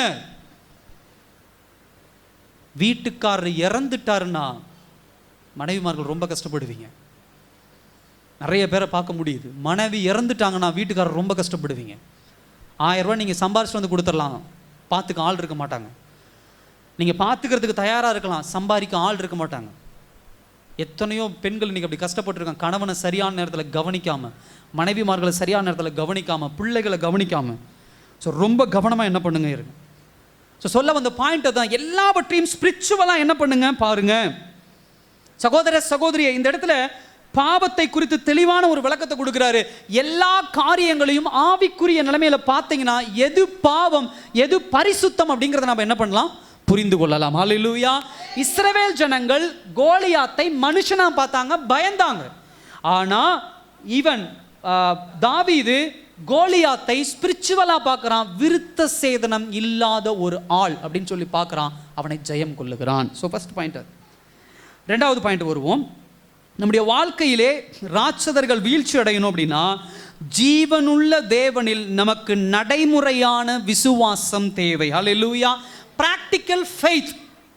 விசுவாசம் விசுவாசம் அப்படின்னு வாயில நல்லா நம்ம பேசுறோம். ஆனா எத்தனை பேர் உங்களுடைய அன்றாட வாழ்க்கையில விசுவாசம் அப்படிங்கிற காரியத்தை வெளிப்படுத்துறீங்க, பயன்படுத்துறீங்க, பிராக்டிக்கல் லைஃப்ல கொண்டு போறீங்க? தாவீதுடைய வாழ்க்கையில ஒரு மிகப்பெரிய ஒரு இம்ப்ரூவ்மெண்ட் அதுதான். எனக்கு விசுவாசம் இருக்கு பாஸ்டர், எனக்கு ஆண்டவர் மேல விசுவாசம் இருக்கு, கைதட்டி நான் பாடுறேன், கைதட்டி நான் துதிக்கிறேன், நான் இயேசுவின் பிள்ளை, இப்படிலாம் நம்ம சொல்றது உண்டு. ஆனா என்னைக்கு ஒரு டிஃபிகல்ட்டான சிச்சுவேஷன், ஒரு கடினமான ஒரு சூழ்நிலை வரும்போது தான் உங்களுக்குள்ள இருந்து அந்த விசுவாசம் வெளிப்படணும் பிராக்டிக்கலா. இன்னைக்கு நிறைய பேர் என்ன பண்றது இல்லை, ஒரு பிரச்சனை வரும்போது ஜெபம் பண்றது இல்லை, ஒரு பிரச்சனை வரும்போது சபைக்கு வர்றதில்லை, ஒரு பிரச்சனை வரும்போது ஆண்டவர் விட்டு ஜெபம் பண்றதே ஒரு வாரம் ஆயிரும். ஏன் ஜெபம் பண்ணலைங்க அப்படின்னு கேட்டா, இல்லைங்க அந்த பிரச்சனையை நினைச்சே நான் போராடிட்டு இருந்தேன். தீர்த்துருவீங்களா பிரச்சனையை? சொல்லுங்க, தீர்த்துற முடியுமா? எல்லா பிரச்சனையும் நீங்கள் நானும் தீர்த்துற முடியுமா? உங்ககிட்ட என்கிட்ட அவ்வளோ எனஃப் மணி இருக்கா? ஹார்ட் ஃபெயிலியர், அதாவது இருதயம் ஃபெயிலியர் ஆயிடுது, ஹார்ட் நின்று போச்சு. 5 ஏக்கரை நிலம் வச்சிருக்கிறேன், 1 ஏக்கரா 1 கோடி 5 கோடி ரூபாய் கையில் இருக்குது, அதை வச்சு இருதயத்தை திரும்ப என்ன பண்ணிடுவேன், பெட்ரோல் ஊற்றி சுற்றி விட்டு ஸ்டார்ட் பண்ணிட முடியுமா? எல்லா பிரச்சனையும் தீர்த்துற முடியாது. கணவன் மனைவிக்குள்ள ஒரு பிரச்சனை இருக்கட்டும் பாஸ்டர், 2 பவுன் செயின் வாங்கி கொடுத்து நான் என்ன பண்ணிடுவேன், மனைவியை திருப்திப்படுத்திடுவேன், இல்லை அதை வாங்கி கொடுத்து என் கணவரை திருப்தி முடியுமா? முடியாது. எல்லா பிரச்சனையும் தயவு செய்து நீங்கள் என்ன பண்ணாதீங்க, ஒரு டிஃபிகல்ட் சுச்சுவேஷன் வரும்போது நான் தீர்த்துருவேன், எங்கள் அப்பா தீர்த்துருவார், எங்கள் அம்மா தீர்த்துருவாங்க, எங்கள் தாத்தா தீர்த்துருவார், எங்கள் குடும்பம் தீர்த்துரும், எங்கள் உறவினர்கள் தீர்த்துருவாங்க. தயவு செய்து அந்த மைண்ட் செட்டுக்கு வராதிங்க. பிரச்சனைகள் வரும் பொழுது கர்த்தர் மீது விசுவாசம் வைங்க. ஹல்லேலூயா. ஒரு வியாதியா கர்த்தர் மீது விசுவாசம் வைங்க, ஒரு பலவீனமா கர்த்தர் மீது விசுவாசம் வைங்க. அதுதான் பிராக்டிக்கல் ஃபெய்த். சவுல் எது மீது விசுவாசம் வைத்திருந்தா, தன்னுடைய பலத்தின் மீது விசுவாசம் வைத்திருந்தா, அங்க பார்க்கறான் தன்னை காட்டில ஒருத்தன் ஹைட்டா ஒருத்தன் வந்து நிற்கிறான். சவுல் எதன் மீது விசுவாசம் வைத்திருந்தா, தன் கத்தி மீது விசுவாசம் வச்சிருந்தான், அங்க பார்க்கறான் தன் கத்தி விட இன்னொருத்தன் என்ன பண்றான், பெரிய கத்தி கொண்டு வந்து என்ன பண்றான், வச்சுக்கிட்டு நிற்கிறான். இப்போ என்ன ஆயிடுச்சு அவனுக்கு, புஷ்ஷுன்னு போயிடுச்சு. எப்படி தான் அவனை கொல்ல போறேன் அப்படின்னு. நம்ம அப்படிதான் சில நேரங்களில் எல்லா பிரச்சனையும் பாஸ்டர் அப்படி கல்லு மாதிரி நின்று சாதிச்சிருவேன், குடும்பத்தையே அப்படியே கைக்குள்ள கொண்டு வந்து அப்படியே பிரச்சனையை தீர்த்துருவேன், முடியாது. அதான் பவுல் அழகா ஒரு வசனம் சொல்றார், எடுத்து வாசிங்க. பிலிப்பியர் 4:13. பிலிப்பியர் 4:13.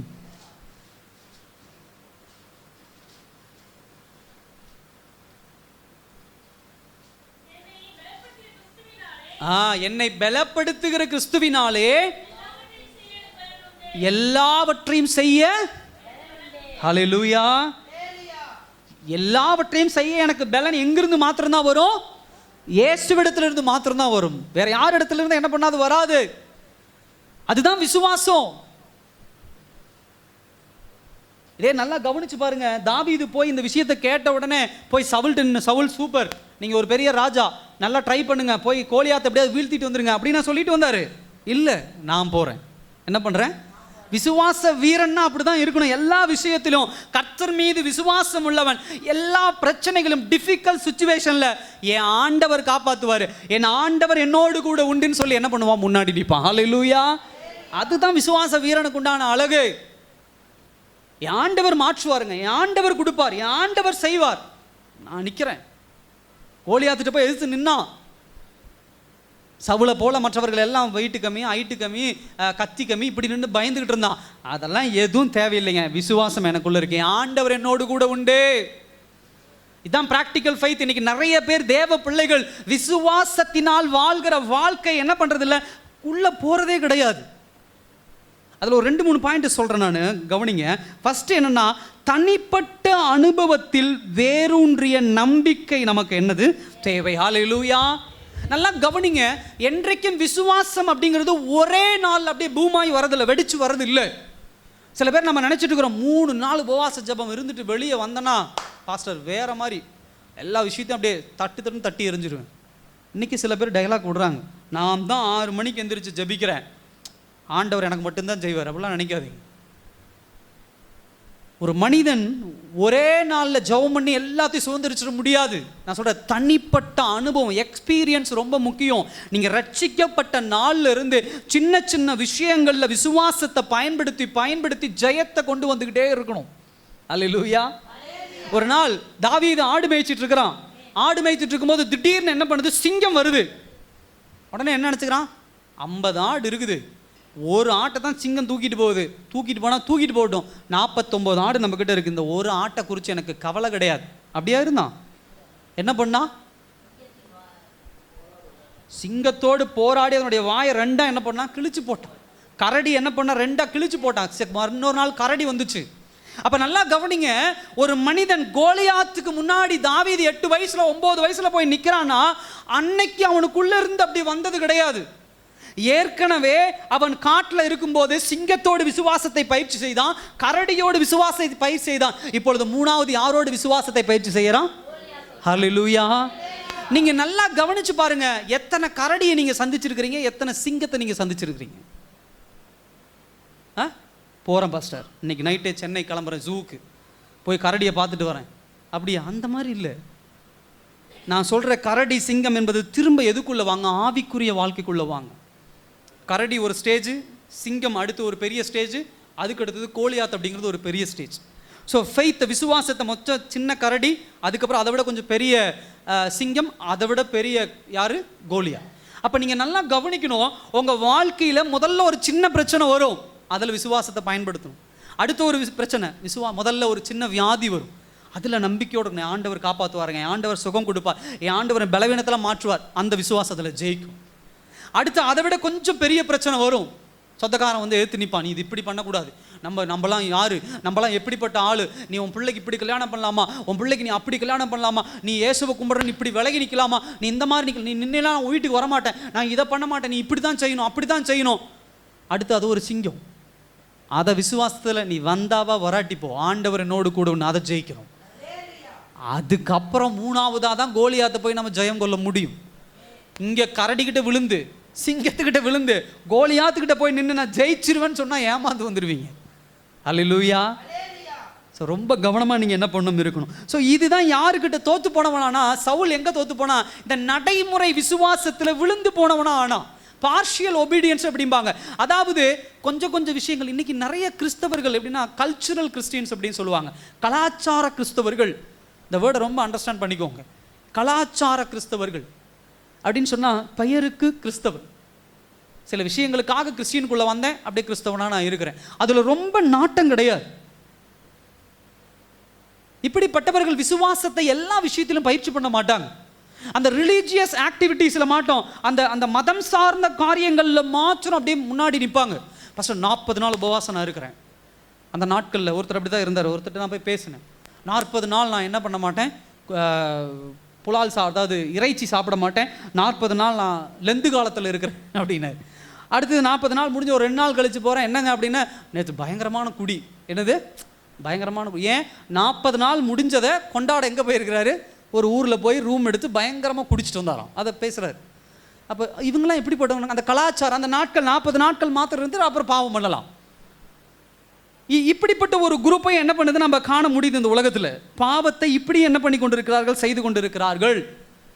சகோதர சகோதரியை நல்லா கவனிங்க, எந்த நாளும் சரி, எந்த நிமிஷத்துலையும் சரி, பாவத்தை ஒருபோதும் டாலரேட் பண்ணிக்கூடாது. டாலரேட் அப்படின்னு சொன்னால் அதில் சமாதானம் ஆகிக்கூடாது. சரி, இது சரி, இது செஞ்சுக்குவோம், இந்த பாவத்தை ஓகே, இதை நம்ம ஏற்றுக்குவோம், இதை நம்ம பண்ணிக்குவோம், அப்படிலாம் கிடையாது. நிற்கணும் விசுவாசத்தில். கர்த்தர் மீது விசுவாசம் வைத்திருக்கிற ரொம்ப சந்தோஷம். பட் எங்கே அதை வெளிப்படுத்துறீங்க? உலகத்தில் தான் வெளிப்படுத்தணும். அல்லேலூயா. நான் ஆண்டவருடைய பிள்ளை, வாயில் சொன்னால் போதுமா?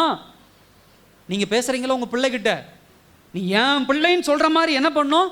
சாப்பிட்டு சாப்பிட்டு தூங்கிட்டே இரு, அப்படியே சொல்கிறீங்க. என்ன சொல்கிறீங்க? நீங்கள் சொல்கிறதே இல்லையா உங்கள் பிள்ளைங்கிட்டலாம்?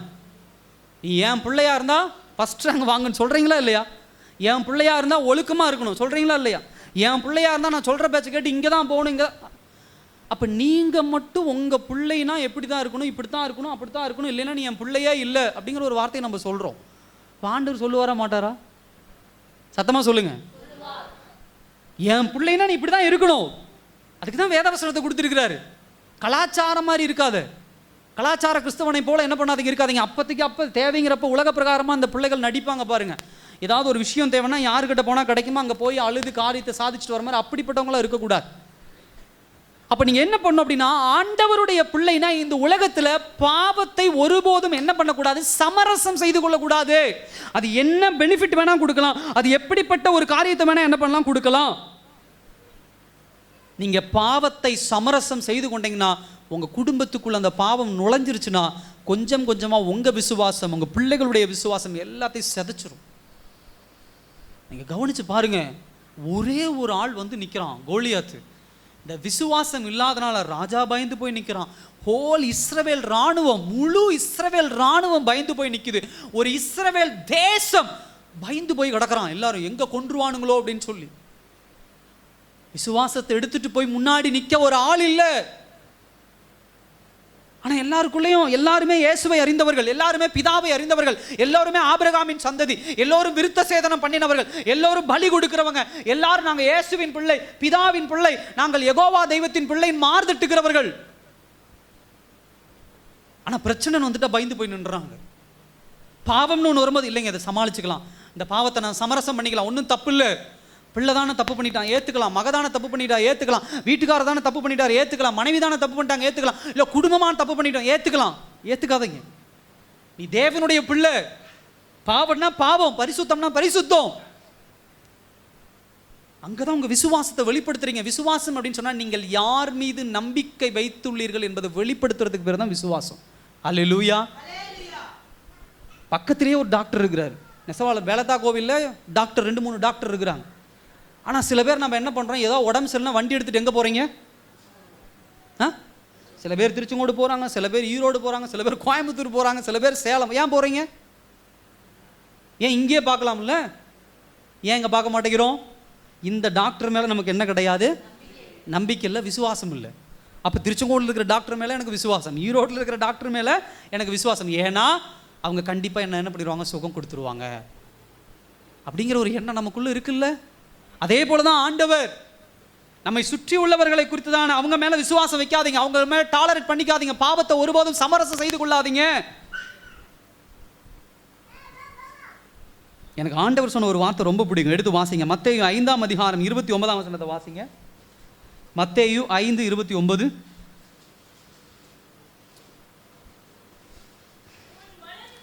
ஆ ஆ ஆ ஆ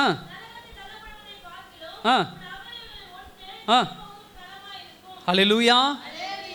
எல்லாரும் கண்ணை பிடிங்கி வெளியே போட்டுட்டு இருக்க முடியும்? இந்த வசனத்தை எப்படி புரிஞ்சுக்கணும் அப்படின்னு சொன்னால், நல்லா கவனிங்க. இது ஒரு இமேஜினரி அப்படின்னு சொல்லுவாங்க, உருவகம் அப்படின்னு சொல்லுவாங்க. அதாவது ஒரு உடம்புல ஒரு வியாதி வந்துருச்சுன்னா, எந்த பகுதியில் வியாதி வந்துச்சோ அதை கட் பண்ணி என்ன பண்ணிடுவாங்க, ஒரு கேன்சர் ஒரு பார்ட்டில் ஒரு கையில் வந்துருச்சுன்னா அந்த கையை மட்டும் கட் பண்ணி எடுத்துருவாங்க. ஏன்னா அந்த கேன்சர் சரீரம் முழுவதும் என்ன பண்ணக்கூடாது, போகக்கூடாது, பரவக்கூடாதுன்னு சொல்லி என்ன பண்ணுவாங்க. இப்போ இந்த கண் அப்படின்னு சொல்றது என்ன அர்த்தம் அப்படின்னு சொன்னால், எந்த விஷயம் அது எவ்வளோ பெரிய காரியமாக இருக்கலாம், அது ஒரு பாவத்தை உங்கள் வாழ்க்கையில் கொண்டு வருதுன்னா அதை என்ன பண்ணிடணும், தூக்கி. யார் உங்கள் குடும்பத்துக்குள்ள ஒரு பாவத்தை கொண்டாரோ முதல்ல அவங்க ஃப்ரெண்ட்ஷிப் என்ன பண்ணணும்?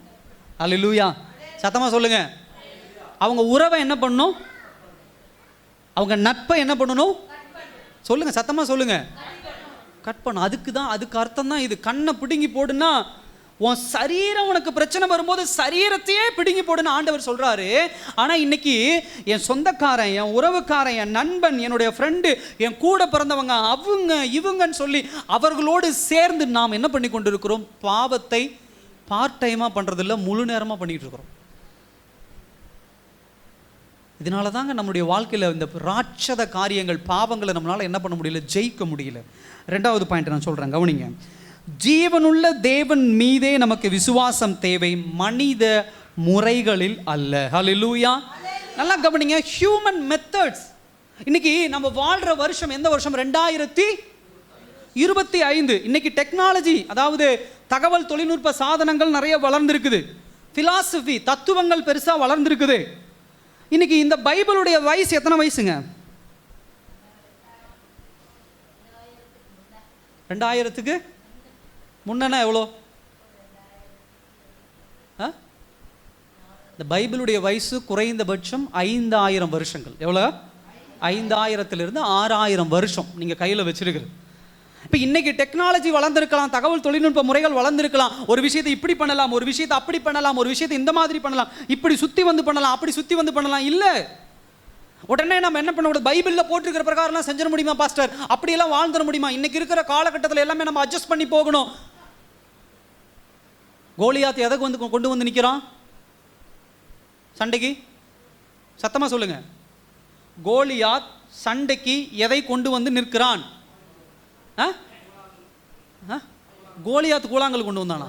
ஸ்டோரியே மாறிடுச்சே, வேற பைபிள் ஆட்டிருக்கு. வாள், பட்டயம், கேடகம், ஈட்டி, எது வேணா என்ன பண்ணலாம். இந்த பக்கம் சவுல் என்னென்ன கொண்டு வந்து நிற்கிறாங்க? அவங்களும் ஆயுதம். ராணுவ வீரர்கள் என்ன வச்சிருக்கிறாங்க? ஸோ எல்லாருடைய அந்த நாட்கள் இருந்த மெத்தடு, சண்டை போடுற மெத்தட் என்ன? ஆயுதத்தால் சண்டை போட வேண்டியது. ஸோ கோலியாத்தும் ஆயுதம் வச்சிருக்கிறான், இந்த பக்கம் யார் ஆயுதம் வச்சிருக்கிறா? சவுலும் ஆயுதம் வச்சிருக்கிறான். அதே போல சவுலுடைய ராணுவ வீரர்களும் ஆயுதம் வச்சிருக்கிறாங்க. ஸோ இதுதான் மெத்தட். பட் இப்போ குறுக்கில் ஒரு ஆள் வராரு. யார் வராரு? தாவீது. தாவீது எதை கொண்டு வராரு? என்னங்க பைத்தியக்காரனா இருக்காருல்ல தாவீது. டெக்னாலஜி வளர்ந்துருக்குது, சண்டை போடுற யுத்தி வேற. இன்னைக்கு இருக்கிற காலகட்டத்துக்கு கூழாங்கல்லுங்கிறது ஆரம்ப காலகட்டத்தில், ஒரு ஆபிரகாமுடைய காலகட்டத்தில், அதுக்கு முந்தின ஒரு காலகட்டங்களில் கல்லை வச்சு சண்டை போட்டிருக்கலாம். நான் இல்லைன்னு சொல்ல, கல்லை கூர்மையாக்கி நம்ம படிக்கிறோம். ஆதிகால மனிதனுடைய கற்கால கருவிகள்னு சொல்லி கல் நல்லா அப்படி கூறா வச்சு சண்டை போடுறது உண்டு. இன்னைக்கு சண்டை நடக்குது ஒரு நாட்டுக்கும் இன்னொரு நாட்டுக்கும். எத்தனை பேர் கத்தி வச்சுட்டு போய் நின்றுட்டு இருக்கிறோம்? எந்த நாடு? என்னிடத்துல 500 வாள்கள் உள்ளது அப்படியே நின்று சண்டை போடுறாங்க. எது? பீரங்கிங்கிறான், குண்டுங்கிறான், இங்கிருந்து அங்கே அடிக்கிறாங்கிறான், 1000 கிலோமீட்டர் அங்கிருந்து இங்கே அடிக்கிறங்கிறான், என்னென்னமோ சொல்கிறாங்க. இதே ஸ்ட்ராட்டஜி தான் அன்னைக்கு. இப்படிப்பட்ட ஒரு மெத்தடு, மனுஷனுடைய முறைமைங்கிறது வால் வால். ஆனால் இங்கே ஒருத்தர் நடுவில் ஒரு சின்ன பையன் என்ன பண்ணுறான்? கூழாங்கல்ல வச்சுட்டு நிற்கிறான். அல்லேலூயா. இதுக்கு தேவை என்ன தேவை? கூழாங்கல்லுக்கு என்ன தேவை? விசுவாசம் தேவை. ஹல்லேலூயா. வாளுக்கு விசுவாசம் தேவையில்லை. வாள் தான் அன்றைய காலகட்ட முறைமை. நான் சின்ன வயசுலேருந்து வாள் சண்டை போட கற்றுக்கொண்டேன்னு எத்தனையோ ராணுவ வீரர்கள் விசுவாசம் இல்லாமல் பயந்து போய் கிடக்கிறான். ஆனால் எனக்கு வாள் சண்டை போட தெரியாது, ஆனால் எனக்கு அந்த ராணுவ வீரர்களுடைய உடை உடுத்த தெரியாது. எனக்கு அடிக்க தெரிஞ்சது ஒன்று என்னன்னா, இந்த உண்டிவில் வச்சு கல்லை உள்ள வச்சு அடிக்க தெரியும், அது மாத்திரம் தெரியும். மெத்தட் ஆண்டவருக்கு தேவையில்லை. ஹல்லேலூயா. சகோதர சகோதரி நல்லா கவனிங்க, ஆண்டவருக்கு விசுவாசம் தான் தேவையோ தவிர மெத்தடு தேவையில்லை. இன்னைக்கு உங்களை நிறைய பேர் மெத்தடு சொல்லி கொடுக்கலாம். படிப்பறிவு இல்லை, உங்களுக்கு இந்த மெத்தடு தெரியாது, இந்த முறை உங்களுக்கு தெரியாது. உங்களுக்கு படிப்பறிவு இல்லை, அதனால உங்களுக்கு நாகரிகம் தெரியாது. படிப்பறிவு இல்லை, அதனால உங்களுக்கு இதை பற்றி தெரியாது. இன்னைக்கு அப்படிலாம் ஒரு பேச்சு இருக்குது இல்லை? நீங்கள் அந்த காலத்து மனுஷங்க இதை பற்றி உங்களுக்கு தெரியும், இந்த டிவியை பற்றி தெரியாது, இந்த கம்ப்யூட்டரை பற்றி தெரியாது, இந்த ஃபோனை பற்றி தெரியாது. சொல்லுங்க எல்லாத்துட்டும், எஸ் இதை பற்றிலாம் எனக்கு தெரியாது, ஆனால் எனக்குள்ள என்ன இருக்கு? விசுவாசம் இருக்கு. ஹல்லேலூயா. மெத்தேடை வச்சுக்கிட்டு சவுலும் ராணுவ வீரர்களும் பயந்து கிடக்கிறான். விசுவாசத்தை வச்சு கோலியாத்தை வீழ்த்தி என்ன பண்றான்? வீரனா தாவீது வந்து நிற்கிறான். ஹல்லேலூயா. நமக்கு தேவை என்னங்க? ஜெயம். ஹல்லேலூயா. நமக்கு தேவை மெத்தேட் இல்லை, ஜெயம்தான் தேவை. அந்த ஜெயம் யாரால வரும்? ஹல்லேலூயா. சத்தமா சொல்லுங்க, யாரால வரும்? தேவனால வரும். என்ன மெத்தேட் வேணா இருக்கட்டும், பயப்படாதீங்க எந்த விஷயத்தை குறித்து. நான் அதுதான் சொல்றேன் இந்த வசனத்தில். அதுதான் நமக்கு தேவை. என்னன்னா விசுவாச முறைகள் அல்ல, டெக்னிக் இல்லை, மெத்தட் இல்லை, கன்சிஸ்டன்ட். அதாவது கன்சிஸ்டண்டா என்ன பண்ணணும்? நமக்கு தேவன் மேல விசுவாசம் வச்சிருக்கணும். இன்னைக்கு மெத்தடு 1000 மெத்தடு சொல்றாங்க. இன்னைக்கு இருக்கிற காலகட்டத்தில் ஆண்டவருக்குள்ள வந்த பிள்ளைகள் உலக பிரகாரமான மனுஷன்ட்ட போய் இது இப்படி செய்யணும் பாஸ்டர், இது அப்படி செய்யணும் பாஸ்டர், இது இப்படி பண்ணணும், இது இந்த மாதிரி பண்ணணும். கிறிஸ்தவர்கள் பார்த்து திருமண நாள் பார்க்குறாங்க. நானே சில நேரத்தில் சில தேதிகளை ஒத்துட்டு அப்புறம் யதார்த்தமாக நான் காலண்டர் பார்க்குறதே கிடையாது, தேதி மட்டும் ஆன்லைன் இதில் கூகுளில் பார்த்துப்பேன். திடீர்னு ஒரு நாள் சொல்கிறாங்க இது சுபமுகூர்த்த நாள், சுபமுகூர்த்த நாள். எனக்கு தெரியல என்ன நாள். எனக்கு நான் பைபிளில் தேடி பார்க்குறேன், ஆதியாகமத்திலிருந்து வெளிப்படுத்தின விசேஷம் வரைக்கும் சுபமுகூர்த்த நாள் எங்கே போட்டிருக்குது அப்படின்னு இல்லை.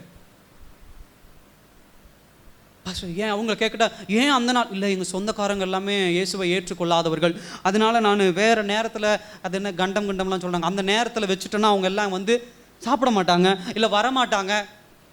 அப்படியா அர்த்தம்? இன்றைக்கெல்லாம் அதெல்லாம் பார்க்குறது இல்லை. எந்த நாள் போட்டிங்கனாலும் சாப்பிட வராங்க. யாரோ ஒருத்தன் வந்து சொல்லிடுவான், இன்னும் முகூர்த்த நாளில் கல்யாணம் வைக்காமல் இப்படி வச்சிருக்க, முகூர்த்த நாள் வீடு பிரதிஷ்டை வைக்காமல் இப்படி வச்சிருக்க, இந்த விஷயத்தை இப்படி பண்ணாமல் இருக்கிற. இன்னைக்கு இருக்கிற பிலாசபி, இன்னைக்கு இருக்கிற தத்துவம். இன்னைக்கு உட்காந்து ஒருத்தர் எழுதுறாரு, இது இந்த நாள், இது அந்த நாள், இது அந்த நாள், அதை தூக்கிட்டு ஓடுறான் ஒவ்வொருத்தரும். 2000 வருஷத்துக்கு முன்னாடி ஆண்டவர் எழுதி வச்சிருக்காரு, 5000 வருஷத்துக்கு முன்னாடி ஆண்டவர் எழுதி வச்சிருக்கிற வேத சத்தியம். தேவ சித்தம் இருந்தால் எல்லா நாளும் எந்த நாளுங்க? நல்ல நாள். ஹல்லேலூயா, ஹல்லேலூயா. எல்லா திருமணங்களும் இப்படி நல்ல நாட்கள் பார்த்து நடக்குது, டைவர்ஸ் ஆகிறது இல்லையா? அதுக்குன்னு உடனே கேள்வி கூட, சமூகத்திலையும் ஆண்டவருடைய சமூகத்திலையும் என்ன பண்ணுதுங்க? கல்யாணம் நடக்குது, அதுலேயும் டைவர்ஸ் ஆகுதுன்னா இல்லை நான் சொல்லலை. தேவ சித்தம் இருக்குதா, அதுதான். அல்லேலூயா. தேவ சித்தம் இருந்துச்சுன்னா அங்கே குடும்பம் நல்லா இருக்கும், சமாதானமாக இருக்கும். பிரச்சனை வரும், நான் வரலைன்னா சொல்ல. கணவன் மனைவிக்குள்ளே சண்டை போடாத ஒரு குடும்பம் ஏதாவது இருக்குன்னா கிடையாது. ஆரம்பத்திலிருந்து பார்க்குறோம். ஆபிரகாம் காலத்திலேயே சாராளம்மா போய் கல்யாணம் பண்ணிட்டு வரையா இல்லையான்னு யாரை மிரட்டினாங்க? மிரட்டிட்டு வந்து உடனே சண்டை வீட்டில். அவளா நானான்னு சண்டை. சண்டை இல்லாதது எதையுமே நம்ம பார்க்க முடியாது, எல்லாம் நம்ம பார்க்குறோம். பட் ஆனால் தேவ சித்தம் தான் நமக்கு முக்கியம். மெத்தடு தேவையில்லை. எனக்கு தாவீதினுடைய அந்த அந்த அந்த வின்னிங்கில், அந்த சக்ஸஸில் நீங்கள் பார்க்க வேண்டிய விஷயம் அதுதான். தேவனை நம்பு, அவர் என்ன சொல்கிறாரோ கண்மூடித்தனமாக போங்க. அல்லேலூயா. மெத்தட் ஆண்டவர் பார்க்கவே மாட்டார், முறைமைகள் ஆண்டவர் பார்க்கவே மாட்டார். 5 அப்பம் 2 மீன் இவ்வளோதான். அதை வச்சு எத்தனை பேர் சாப்பிட்டாங்க? 20,000 பேருக்கு மேலே என்ன பண்ணாங்க? சாப்பிட்டாங்க. முடியுமா? சொல்லுங்க, முடியுமா? போங்க, இன்னைக்கு 5 இட்லி எடுத்து வச்சு நான் 2000 பேருக்கு சாப்பாடு போடுறேன், முடியுமா? மெத்தடு முறையில் கிடையாது. சுட்டு தான் பண்ணணும். மாவு எடுத்து அதை சுட்டு அதுக்கு சட்னி வச்சு சாம்பார் வச்சா தான் கொடுக்க முடியும். ஆனால் அந்த 5 அப்பம் 2 மீன் யார் கரத்தில் இருக்கிறது? ஹல்லேலூயா. ரொம்ப முக்கியமான விஷயம் அதுதான். உங்கள் கரத்தில் இருந்தால் அது 5 அப்பமும் 2 மீனாக தான் இருக்கும். ஆண்டவர் கரத்தில் கொடுங்க. அதுதான் விசுவாசம். 5 கூழாங்கற்களை எடுத்து வந்த உடனே எத்தனை பேர் தாவீதை கிண்டல் பண்ணியிருப்பாங்க. டேய், நீ என்னடா விளையாட்டு பிள்ளையா, குருவி அடிக்கவா வந்திருக்க, காக்கா அடிக்க வந்திருக்கிறியா, இல்லை நாய் ஆட்டை துரத்துதுன்னு கல் அடிக்க? அதுக்கு தாங்க அந்த கல்லை பயன்படுத்துவாங்க. அவன் ஒரு ஜெய்ஜாண்டிக்கான ஒரு ஆள் வந்து நிற்கிறான், அவனை கல் வச்சு அட்டிக்க நிற்கிறாங்க. இல்லை, அதாவது வாழை வச்சு சண்டை போட நிற்கிறாங்க. இவன் கல்லை வச்சு உண்டிவில்லை வச்சு வந்து இப்படி சுற்றிட்டு இருக்கிறான். ஹல்லேலூயா. அவங்கெல்லாம் எதை பார்க்குறாங்க? தாவீதினோட உயரம், அவன் கையில் உள்ள கல். ஆனால் தாவீதுக்கு பின்னாடி இருந்து யார் செயல்பட்டு கொண்டு இருக்கிறா? ஆண்டவர் செயல்பட்டு கொண்டு இருக்கிறார். ஹல்லேலூயா. கடைசி ஒரு விஷயத்தை சொல்லி நான் முடிக்க விரும்புகிறேன்.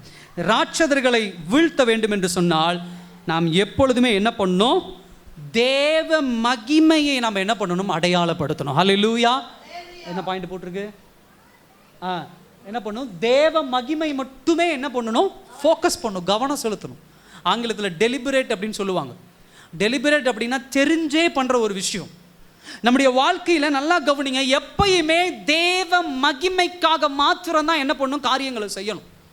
சுய மகிமைக்காக அல்ல. தேவ மகிமைக்காக ஒரு காரியத்தை செய்யறீங்கன்னா அந்த காரியத்தை சில பேர் கிண்டல் பண்ணுவாங்க, சில பேர் கேவலப்படுத்துவாங்க. எஸ், பண்ணுவாங்க.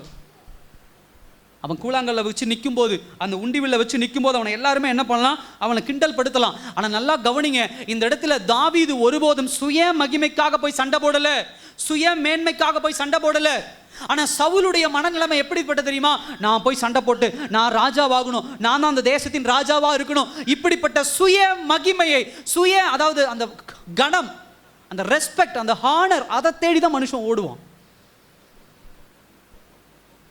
உங்கள் வாழ்க்கையில் பாவத்தை நீங்கள் ஜெயிக்கணும் அப்படின்னு சொன்னால் தயவு செய்து சுய மகிமையோ குடும்ப மகிமையோ இல்லை சுற்றி இருக்கிற மனுஷனுக்கு உண்டான கணம், அந்த ரெஸ்பெக்ட் இருக்கணும்ட்டு ஓடாதீங்க. ஹல்லேலூயா. யாருக்கு மகிமை உண்டாகணும்? சத்தமாக சொல்லுங்கள். யாருக்கு? ஒரு விஷயத்தை தயவு செய்து கவனிங்க. ஒரு விஷயத்தை செய்கிறீங்கன்னா, எங்கள் மாமா என்ன நினைப்பாரோ, எங்கள் சித்தப்பா என்ன நினைப்பாரோ, எங்கள் சொந்தக்காரங்க என்ன நினைப்பாங்களோ, அவங்க என்ன நினைப்பாங்களோ, அவங்களுக்கு கனம் கொடுக்கணுமே, அவங்களுக்கு ரெஸ்பெக்ட் பண்ணணுமே, அவங்கள ரெஸ்பெக்ட் பண்ணால் இந்த மாதிரி விஷயத்தை செய்யணுமே, அவங்களுக்கு கனம் கொடுக்கணும், இந்த ரெஸ்பெக்ட் பண்ணால் இந்த விஷயத்தை செய்யணுமே, என் பேர் பெருமையாக இருக்கணும், எனக்கு ஒரு கௌரவம் இருக்கணும், எனக்கு ஒரு ஒரு ஒரு கனம் இருக்கணும்னா இந்த காரியத்தை நான் இப்படி தான் செய்யணும். அப்படிலாம் இல்லை. இன்னைக்கு நிறைய தேவ பிள்ளைகள் தேவ திட்டம் அவங்களுடைய வாழ்க்கையில் தடைபட்டு போகிறதுக்கு உண்டான மிகப்பெரிய காரணம் என்ன தெரியுமா? சுய மகிமைக்காக வாழ்கிற ஒரு வாழ்க்கை. உலக மனுஷன் அப்படி ஒரு மாய்மாலமான வாழ்க்கை வாழ்ந்துட்டு இருக்கிறான். தயவு செய்து நம்ம அப்படி ஒரு வாழ்க்கை வாழக்கூடாது. பவுல் அழகா சொல்றாரு, கீழானவைகளை நாடாமல் நாடுங்க. உலகபூர்வமான காரியங்களுக்காக சுய மகிமை நாடுனீங்கன்னா ஏமாந்து போயிடுவீங்க. இன்றைக்கி சில பேர் அப்படி தான் நினச்சிட்டு இருக்கிறான். எனக்கு கனம் கொடுக்குறாங்க, என்னை ரெஸ்பெக்ட் கொடுக்குறாங்க, என்னை தூக்கி வச்சு பேசுகிறாங்க, அப்படிலாம் பேசி கடைசியில் இழுத்து விட்டுறாங்க, கீழே விழுந்துடுறான். சவுல் அப்படிப்பட்ட ஒரு மைண்ட் செட்டில் தான் என்ன பண்ண இருந்தார். ஆனால் தாவீது எப்படிப்பட்ட ஒரு மனுஷனாக இருந்தான் அப்படின்னா, கோலியாத்தை வீழ்த்தினதும் சரி, அவன் ஒருபோதும் அந்த கல்லு மேலே நம்பிக்கை வைக்கல, அந்த உண்டிவில் மேலே வைக்கல, தன்னுடைய திறமையின் மீது நம்பிக்கை வைக்கல. அவன் யார் மீது நம்பிக்கை வைத்தான்? இஸ்ரவேலின் சேனைகள் ஆகிய கர்த்தர் மீது என்ன பண்ணா? நம்பிக்கை வைத்தான். ஹல்லேலூயா. எஸ், இப்படிப்பட்ட ஒரு கிறிஸ்தவ வாழ்க்கை தான் வாழணும். அங்க தேவனை பற்றி அறிந்த சவுலும் இருக்கிறான், தேவனை பற்றி அறிந்த ராணுவ வீரர்களும் இருக்கிறார்கள், தேவனை பற்றி அறிந்த தாவீது இருக்கிறான். இந்த 3 பேருக்கும் உண்டான ஒரு வித்தியாசம் என்னன்னா, இந்த சவுலாகட்டும் இந்த ராணுவ வீரர்களாகட்டும் சுய மகிமையை தேடிக்கொண்டிருக்கிறார்கள். தாவீது தேவ மகிமையை தேடின ஒரு மனுஷனாக இருந்தான். நான் எது செஞ்சாலும் கர்த்தருடைய நாமம் மகிமைப்படணும். ஹல்லேலூயா. என் பேர் பெருமைப்படணும், என் ஜாதி பேர் பெருமைப்படணும், என் சொந்தக்காரன் பேர் பெருமைப்படணும், என் ஊர் பேர் பெருமைப்படணும். தேவையில்லை. கடனை வாங்கி உன் பேரை நிலநாட்டணும்னு அவசியம் கிடையாது. சில பேருடைய சம்பளத்துக்கு ஒரு 2000 ரூபாயில் ஒரு வாடகை வீட்டில் போய் இருக்கலாம், நான் தப்பு சொல்லலை. என் சொந்தக்காரன் என்ன பாஸ்டர் நினைப்பான் அப்படின்னு சொல்லி வரதே 5000 சம்பளம், 6000 சம்பளம், 7000 ரூபாயில் வாடகை பார்த்து டபுள் பெட்ரூம்பு, டைல்ஸ் இப்படிலாம் இருக்கணும் பாஸ்டர் அப்படின்னு போய் கடனாளி ஆயிடுறாங்க. வண்டி உன் பட்ஜெட் என்ன, அதுக்குள்ளே வண்டி வாங்குங்க. நீங்கள் ஓட்டுறதுக்கு தானே, உங்கள் ஃபேமிலி அதுக்கு கம்ஃபர்ட்டாக இருக்கான்னு பாருங்கள். ஒரு ஃபோன் வாங்குறீங்க, நீங்கள் என்ன யூஸ் பண்ணுறதுக்கு உங்களுக்கு என்ன தேவை அப்படி பாருங்கள். ஒரு டிவி வாங்குறீங்க, உங்களுக்கு என்ன தேவை, ரெக்குயர்மெண்ட், உங்கள் தேவை என்ன பாருங்கள். ஒரு நகை வாங்குறீங்க, உங்கள் தேவை என்ன. அடிக்கடி சொல்லுது உண்டு, இந்த அம்மா 2 பவுன் செய்கிற நோக்கத்தில் போவாங்க, அங்கே இன்னொரு அம்மா பக்கத்து வீட்டுக்காரம்மா 4 பவுன் செஞ்சுட்டு இருக்கும். உடனே இந்த அம்மா கோவம் வந்துடும், 2 பவுனு போடு, வட்டி 5 ரூபா வட்டி, 6 ரூபா வட்டி, கடனை வாங்க, இன்னும் 2 பவுன் சேர்த்தி போட்டு செய். அந்த அம்மாவை விட ஒரு 1/2 பவுன் சேர்த்தி 4.5 பவுனாக போட்டு போய் அந்த அம்மா கிட்ட என்ன பண்ணும், பார் நான் 4.5 பவுனில் செஞ்சிருக்கேன், நீ 4 பவுனில் செஞ்சுருக்க. 5 நிமிஷங்க அதை வட்டி கட்டி இந்த நகை அடமானம் போய் அந்த நகை அடம் போய் இருக்கிற பணமும் போய் கடைசியில் எல்லாமே அடமானத்தில் போய் கிடக்கும். அதில் விற்றுட்டு வந்து உட்காந்துருக்க வேண்டியதான். அதுக்கு ஒழுங்காக அந்த 2 பவுன்லேயே செஞ்சுட்டு வந்திருந்தா. ஹல்லேலூயா. சுய மகிமையை நாடாதீங்க. இன்னும் சில பேர் இருக்கிறாங்க, எங்கள் ஊர்க்காரங்களுக்கு ஒரு கல்யாணம், வீட்டில் கல்யாணம் வந்துச்சுன்னா எவ்வளோ பட்ஜெட் இருக்குது, என் கையில் எவ்வளோ இருக்குது பணம், 1 லட்சம் இருக்கா, 2 லட்சம், இவ்வளோ தான் என்னால், அதுக்கு தகுந்தது என்ன செய்யணும், அது ஆவிக்குரிய முறைமையில் என்ன செய்யணும், அந்த திருமணத்தையோ அந்த ஒரு நல்ல காரியத்தை எப்படி அப்படி பண்ணுங்க. போய் அங்கே 5 லட்சம் கடை வாங்கி, இங்கே 8 லட்சம் கடை வாங்கி, இங்கே 10 லட்சம் கடை வாங்கி, அப்படியே பிரம்மாண்டமாக ஸ்டேஜ் போட்டு பிரம்மாண்டமாக ஏசி வச்சு புக் பண்ணி எல்லாம் மியூசிக் இந்த பக்கம் அந்த பக்கம் மேலதாளம் இந்த பக்கம்லாம் போட்டு 15 வகையான சாப்பாடுன்னு எல்லாம் போட்டு கல்யாணம் திருமணம் முடிஞ்சு அடுத்த 2 நாள்லேயே சண்டை, வட்டி வந்துருச்சு, மாதம் வந்துருச்சு, வட்டி வந்துருச்சு, மாதம் வந்துருச்சு. எதுக்கு அந்த சுய மகிமை? ஹல்லேலூயா. ராங் மோட்டிவ், தவறான நோக்கம். ஒவ்வொரு விஷயத்தையும் இந்த உலகத்தில் உங்கள் பிரச்சனைகளை ஓவர் கம் பண்ணுறீங்க, அதாவது உங்கள் பிரச்சனைகளை ஜெயம் கொள்றீங்க அப்படின்னா, நான் சந்தோஷமாக இருக்கணும், நான் மகிழ்ச்சியாக இருக்கணும், அதனால தான் இதில் ஜெயம் கொள்கிறேன் அப்படின்னு நினச்சிங்கன்னா அது தப்பான எண்ணம். அதே போல் ஒரு பிரச்சனையை ஜெயம் கொள்ளும்போது என்னை எல்லாரும் பார்க்கணுங்க, அதனால தான் நான் ஜெயம் கொள்கிறேன் அப்படியும் கிடையாது. 3வது, ஒரு பிரச்சனையை ஜெயம் கொள்கிறீங்க அப்படின்னா, நான் பணக்காரனாக இருக்கணுங்க, அதனால தான் நான் ஜெயம் கொள்கிறேன் அப்படி கிடையாது. ஒரு விஷயத்தில் ஜெயம் கொள்ளுகிறோம் அப்படின்னு சொன்னால் அதுக்கு ஒரு 2 பாயிண்ட் சொல்லி நான் முடிக்க விரும்புகிறேன். ஃபஸ்ட்டு என்ன அப்படின்னு சொன்னால், தேவனை பற்றி அறியாதவர்கள் அறிந்து கொள்ளணும் கர்த்தர் யார் என்பதை. ஹல்லேலூயா. தாவீது போய் அங்கே நின்று அந்த கூழாங்கல்ல வச்சு அடித்தது சவுலும் இஸ்ரவேல் சேனையும் அறிந்து கொள்வதற்கு மாத்திரமல்ல, இத்தனை நாட்களாக சவுலின் சேவகர் என்று சொல்லி அடையாளப்படுத்தி கொண்டிருந்த பெலிஸ்தியர் கூட்டமும் அறிந்து கொள்ளணும், சின்ன பையன் வந்து உன்னை ஜெயிச்சிருவான். ஏன்னா அந்த சின்ன பையனுக்குள்ள யார் இருக்கிறான்? தேவன் இருக்கிறார். ஹல்லேலூயா. அது தேவ மகிமை என்பதை புரிந்து கொள்ளணும். ஸோ கர்த்தர் ஒரு விஷயத்தை நம்முடைய வாழ்க்கையில் செய்கிறாருன்னா, நம்மை சுற்றி தேவனை பற்றி அறியாதவர்கள் கர்த்தர் யார் என்பதை அறிந்து கொள்ள வேண்டும் என்று தான் சில காரியங்கள் என்ன பண்ணுறாரு, செய்கிறார். அதனால் கர்த்தருக்கு மகிமை உண்டாகுது. 2வது விஷயம், ஏன் இந்த மாதிரி விஷயம் அப்படின்னு சொன்னால், ஏன் ஒரு விஷயத்தில் ஜெயம் கொள்கிறோம் அப்படின்னு சொன்னால், நல்லா கவனிங்க. ஒரு விஷயத்தில் நல்லா கவனிங்க, உலகப்பூர்வமாக நீங்கள் எடுத்து வைக்கிற எந்த நடைமுறையும் ஜெயம் கொள்ள முடியாது. ஹல்லேலூயா. அதான் சொல்கிறேன், மெத்தட் நான் ஏற்கனவே சொல்லியிருக்கேன். மெத்தட்ஸ், இந்த விஷயத்தை இந்த மூலியமாக அணுகுனா ஒரு 4 பேர் வந்து சொல்லுவான், இதை இப்படி பண்ணினா சரியாது, இங்கே வாங்கி இதை செலுத்தினா பிடிச்சி, இதை இப்படி பண்ண. ஒரு விஷயத்தை ஜெயம் கொள்ளணும் அப்படின்னு சொன்னால் கர்த்தர் என்ன மெத்தடு சொல்கிறாரோ அதை ஃபாலோ பண்ணுங்க. ஹல்லேலூயா. கர்த்தர் சொல்கிற முறைமையை செஞ்சீங்கன்னா தான் கர்த்தருக்கு மகிமை உண்டாகும், கர்த்தருக்கு கனம் உண்டாகும்.